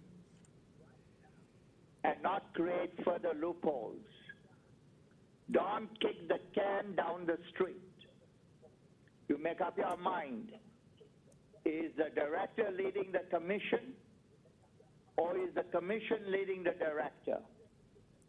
Is the commission and the director ready to serve the constituents of San Francisco, or what? As far as I'm concerned, this city and county of San Francisco has reached saturation point when it comes to corruption. And you commissioners, whether old or new, have to step up and bring about some adjudication with timelines and goals that are realistic. Stop kicking the can down the street. Thank you very much.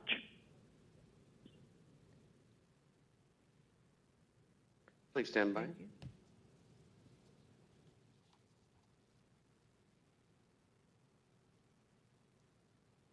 Madam Chair, we have one more caller in the queue. Please stand by.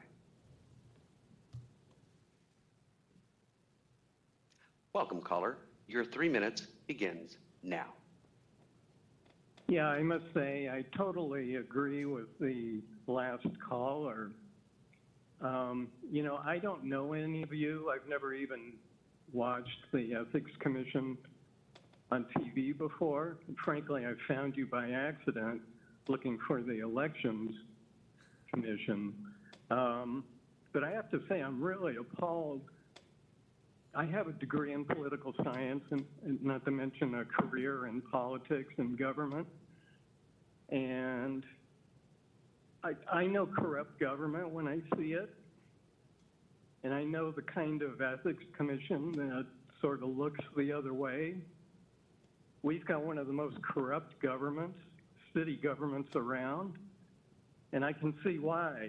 It's clearly a ho-hum, oh, we'll get to it someday method that you're all using. You know the dog whistles. You know how to delay. And again, I've never spoken to Mr. Bush, don't know him, but would like to congratulate him for his efforts. And, you know, you all ought to think about your reputations and how you're going to be looked at in the future. And what I see really stinks.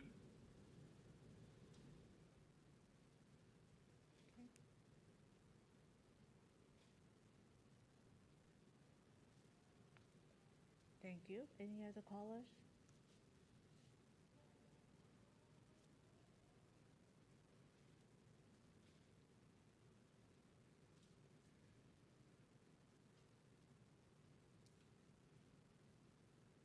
Madam Chair, there's no further callers in the queue. Okay. Thank you. Hearing no callers, public comment on agenda item number 6 is now closed. I'll call on agenda item number 7, which is discussion and possible action on implementation status report on recommendations of the August 2022 Budget and Legislative Analyst Performance Audit of Ethics Commission. Executive Director Pelham. Thank you. Thank you, Chair Lee. Commissioners, we have been, for the benefit of the newer commissioners in particular, we have been reporting regularly to the Commission in public session about progress we've been making on the implementation of recommendations contained in the Budget and Legislative Analyst Performance Audit of the Ethics Commission that was conducted, issued in August of 2020. Just by way of brief background, the Board of Supervisors commissioned a performance audit of the Ethics Commission as a priority matter back in December of 2019. The audit began in roughly February We worked closely with the BLA's office during the course of the early days of the pandemic to make sure they had the information that they needed despite offices being shut down physically. And the BLA issued its report primarily looking at our audit, our enforcement arena, but other areas as well. And they had 16 recommendations that they issued on ways that can help strengthen our operations and our performance and the impact of our programs. As you will see in the report that was linked to this status report, we embraced and agreed with all 16 of the recommendations that the BLA made, and we've been working to implement those, some prior and also since. The last time we reported to the Commission was back in January on a couple of specific recommendations regarding enforcement and some audit work. This report, as of March 31st, is summarizing for you where we stand at this point in the third quarter of this fiscal year. And at this point, we have, last time we reported in September, we were just over half of the recommendations had been completed. That was roughly 1 year after the report was issued. And we now have about 87, 88% of the recommendations. So there are 2 that remain in progress. No recommendations are in the planning stage. They're all underway. And we expect that with the last 2 that are in progress at this point, we look forward to reporting to you at the end of this fiscal year with the anticipation that we will have completed each of the recommendations in the audit report. The chart that's attached to this month's summary provides a specific listing of each of the recommendations, kind of broken down by the areas that they touch on. And the due date column was as identified in the controllers, in the BLA's report as initial recommendations, and we've indicated the status as to whether it's complete, planned, or in progress. And then we also include notes that we've been providing from the beginning of our public reporting about the status of each of the recommendations, along with links off to the right that show the deliverables that are responsive to the recommendations that were made. So I'm happy to answer any questions. Our Deputy Director, Gayatri Taikandil, and I are looking forward, as I said, to reporting again at the end of this month. I think there is consistent and steady work that's reflected here. And most importantly, I think we're excited about the improvements and the strengthening that this work is yielding in all of our programs. So happy to answer any questions if you have them for me, and also look forward to reporting further at the end of this fiscal year with more. Comments from the Commission? Commissioner Finlay? No question, other than just to commend you. It looks like the staff is making great progress towards their recommendations, so that's good to see. Thank you. Commissioner Romano? Yeah, I would just like to say as well, I've only been on this commission for a few months, but I hope, and this is in part response to some of the public comment, I think that the professionalism of the staff that I've seen is really extraordinary, and I don't perceive, at least from my perspective, daylight or disagreement between the commission and the director. And so anyway, thank you for all your work, and the folks who are working on the web product. Obviously, that's something that I use as well, and I think it's been really good. And we've been doing a tremendous amount of work. Some of it is behind closed doors, which I appreciate the public is not fully aware of, but anyway, I just wanted to respond to that a little bit. Let's open up for public comments, please. Chair Lee, can I say something? Chair Lee? I see your hands up, sorry. Go ahead. Thank you. As you look through this, this is from a board budget analyst recommendations from 2020. And among the recommendations is a policy and implementation of ethics training for city employees. And here we are in 2022, still trying to get that approved with our negotiations with the labor unions and with city officials. So that tells you something about the fact that the process is now taking towards 2 years to implement something that was recommended as urgent in 2020 and which was then endorsed by the full Board of Supervisors in their votes. In addition to that, there is a request for a lobbyist audit, which we are still planning but have not implemented from 2020. So we are continuing to face challenges that exceed our capacity. Partly that is because we did not have the staff in 2020 that we have now. But we do have enough staff at this point to be able to move forward. I think what I find frustrating is that I hear back, we were putting that on our agenda, but there is no benchmark. And if you have ever worked in government, you know that you need to have benchmarks. And if without those, you do not see progress. So I would like to see that we have benchmarks that take us through when things will be done and that don't soften what it is that's going to get done. So for example, the listing on training for city employees is simply that by that time we will have developed a plan. Not that we will have put a plan into motion, but just develop a plan. So I think we need to take another look at exactly what it is that we're making a commitment to. Thank you. Through the chair, if I might make one response. Thank you. Commissioner Bush, I might draw your attention on the chart to recommendation 6.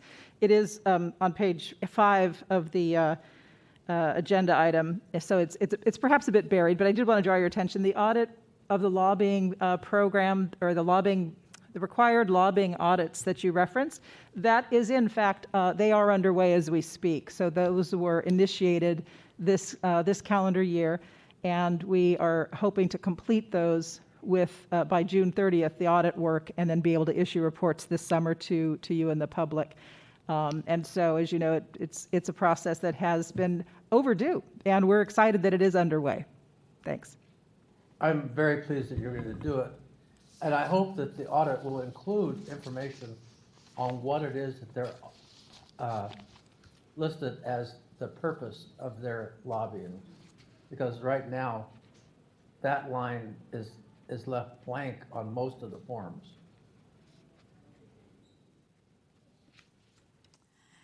Okay, thank you. Let us proceed to public comments, please. Thank you, Madam Chair. We are checking to see if there are any callers in the queue. For members of the public, we are taking public comment on item number 7, discussion and possible action on implementation status report on recommendations of the August 2020 Budget and Legislative Analyst VLA Performance Audit of Ethics Commission. Please stand by. Madam Chair, we have one caller in the queue. Welcome, caller. Your 3 minutes begins now. So, Commissioners, I've been monitoring the Ethics Commission and the Sunshine Task Force for the last 35 years. And I think it is uncalled for a commissioner who just come on board to think that we, the public, have no idea what is happening at the Ethics Commission. Let me state very clearly, the Sunshine Task Force that was created is important. And the Ethics Commission that you sit on, especially you, the new commissioners, is dysfunctional. We are known nationwide as the most corrupt city in the nation. And recently, meaning a year and a half ago, the Federal Bureau of Investigation had to step in, which led to several indictments. And the Ethics Commission sat on some of the issues. So you newer commissioners have to get the dirty linen out and wash it and try to ratify or bring on track the nonsense that has been going on at the Ethics Commission. So I'm asking you once again, who is leading this commission for the betterment of the city and county of San Francisco? Is it the commission or is it the director? And if there is one commissioner who I know is very well informed and is trying to help y'all, and y'all are trying to put hurdles in his way, then I say to you, as one who has served 3 generals and has served my country to the best of my ability, that y'all better step up and do the right thing. Otherwise, you look like a bunch of buffoons. Don't go on the defensive. Learn. Keep it. You know the acronym called KISS, K-I-S-S? It stands for Keep It Simple, Stupid. Thank you. Okay. Thank you. Please stand by as we check in to see if there's any callers in the queue. Please stand by.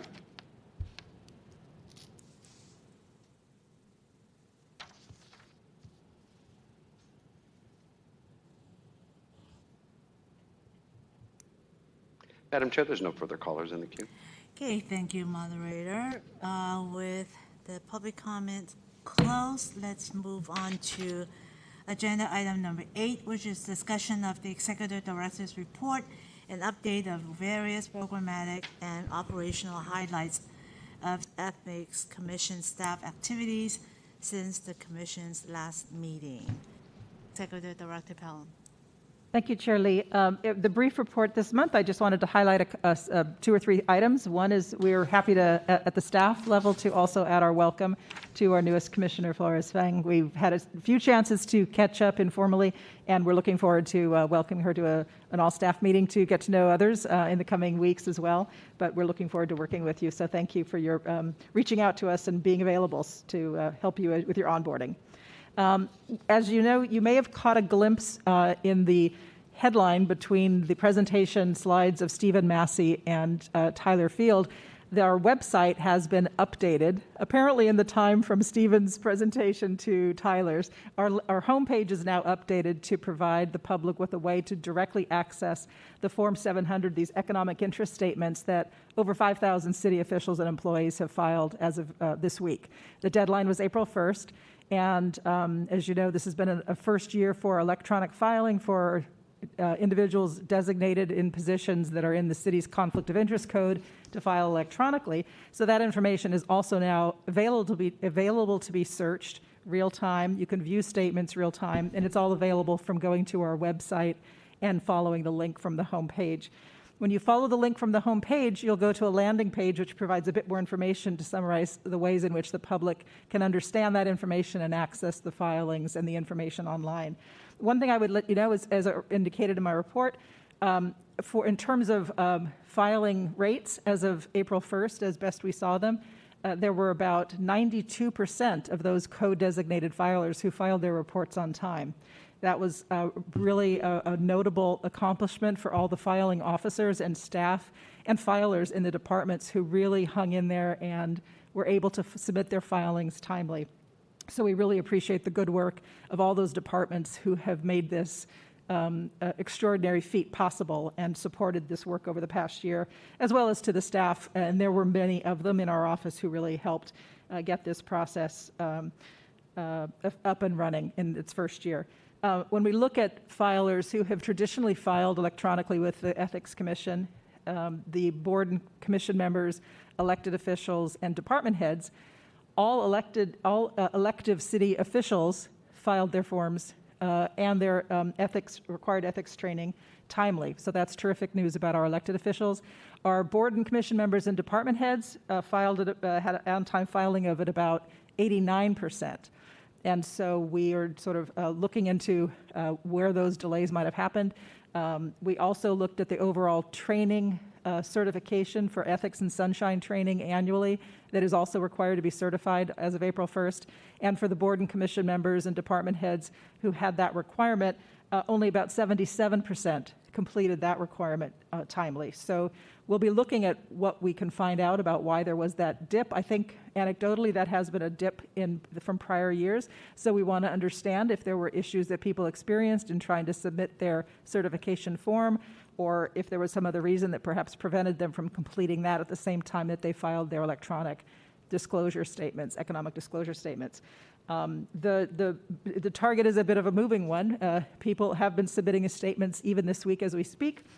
One thing you'll note is when you look to our landing page, there is a chart that appears at the bottom of the page that identifies those individuals who, as of 3 p.m. yesterday, those board and commission members and department heads who, as of 3 p.m. yesterday, had not filed one or the other of the required statements. So that information is there in snapshot format for public transparency purposes.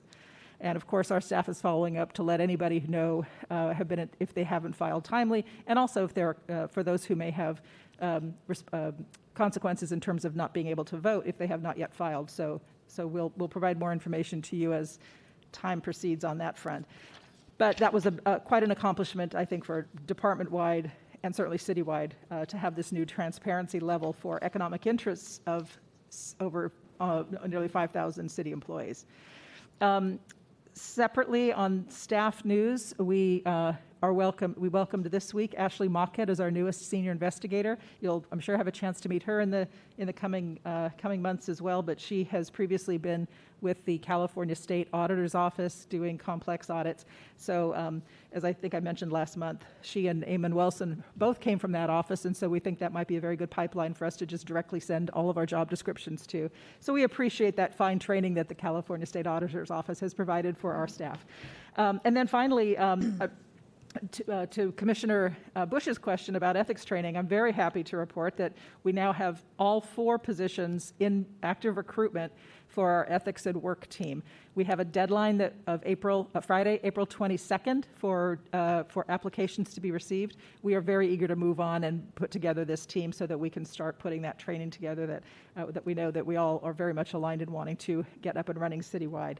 So that I would just flag that and encourage people to look at our jobs page on our website under our commission tab and to take a look at those job announcements and submit those applications and come to work doing really important work in the city of San Francisco. Thanks.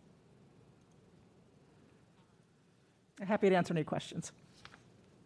I just want to have a quick question regarding the 4 potentially new staff members.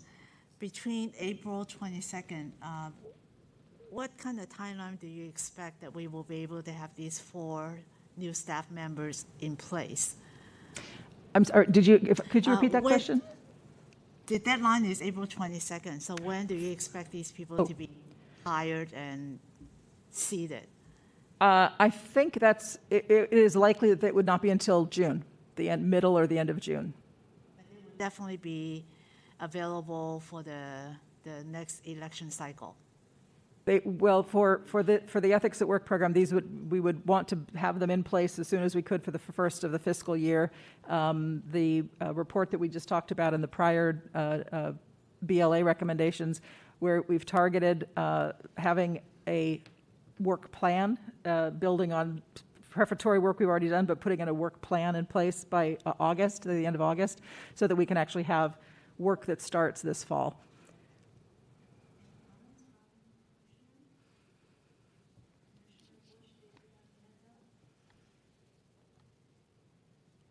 Okay, so let's go to public comments, please.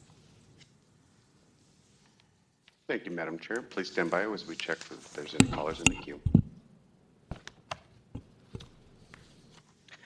Madam Chair, we have 1 caller in the queue. Please stand by. Welcome, caller. Your 3 minutes begins now.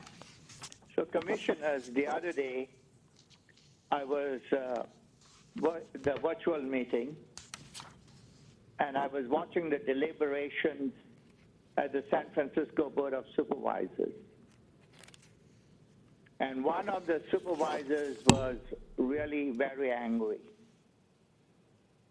at a city department head who took a bribe in the midst of all the corruption that's going on in the city. So what has this got to do with the Ethics Commission? In the report that was just revealed to us, with all the statistics, we still have heads of departments in the city who are corrupt, who take bribes. So this particular director resigned. So we really know that she did wrong, and she resigned. So I'm asking the Ethics Commission,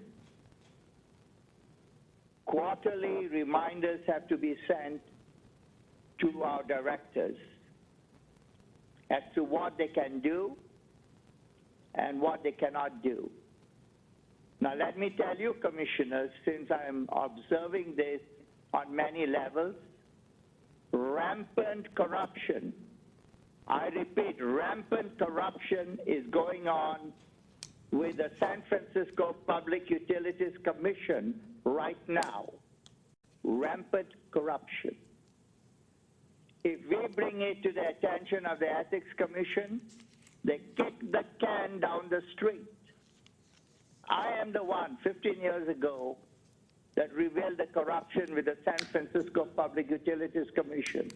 It took us 15 years,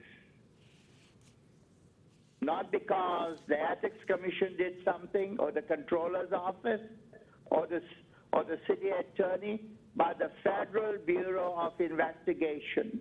So you newcomers to the Ethics Commission have to do due diligence and chronologically understand the history of what the Ethics Commission has done and the rampant, saturated corruption in this great city and county of San Francisco that started more in 1996. Find out who the mayor was. Thank you very much. Okay, thank you. Next caller, please. Please stand by. We have one more caller in the queue.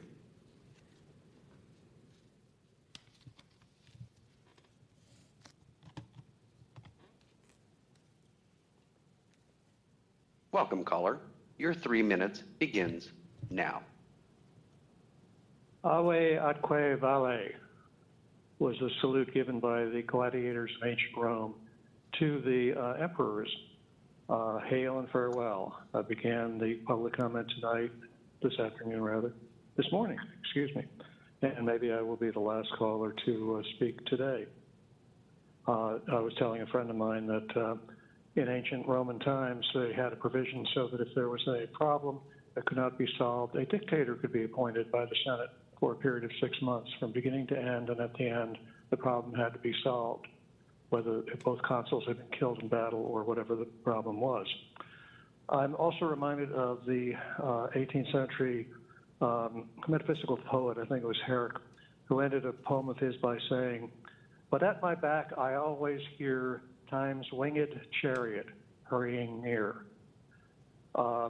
The March deadline for the June ballot was missed. Maybe the August deadline for the November ballot will be missed.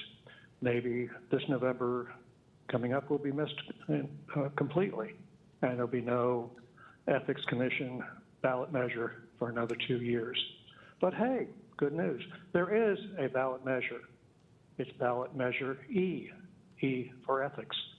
And the Coalition for San Francisco Neighborhoods has taken out a paid ballot argument asking voters to vote E for Prop E for ethics. And hopefully that will be done. And the voters will also vote for the ballot measure that has to do with recology, ending the proposition that Recology will have a no-bid contract since 1932. Whence comes all this money that's just slushing around in slush funds all over the place and corrupting city government. So I wish you a happy afternoon and a happy weekend, and I hope that before 2025, we will have a ballot measure on the books. Thank you very much. Please stand by while we check for further callers in the queue.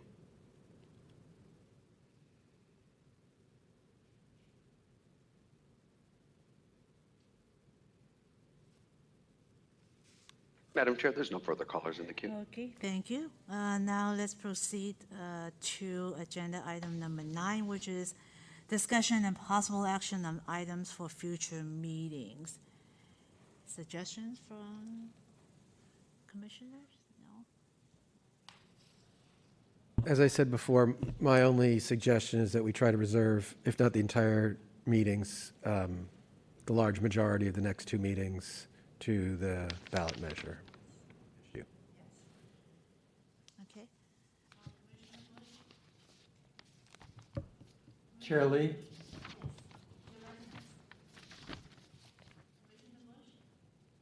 Chair Lee? Yes, please go ahead. I'd like to add to the next meeting an agenda for the policy prioritization plan, to revisit it and update it.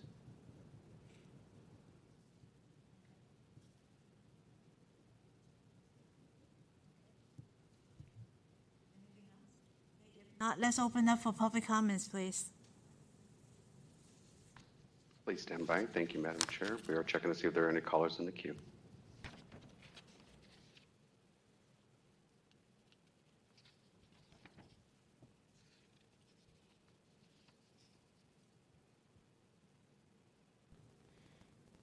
Madam Chair, there's no callers in the queue.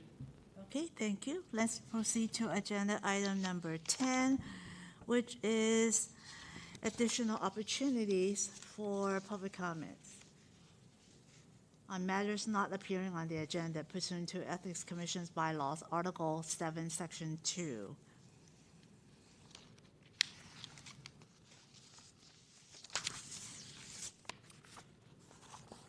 Public comments? Moderator, anyone? Thank you, Madam Chair. Well, please stand by while we're checking for callers in the queue.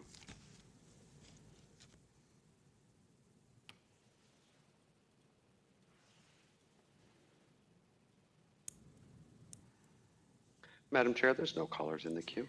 Okay, thank you. Seeing no further public comment, agenda item number 11 is adjournment. Thank you very much for everybody, and thank you for our listening audience.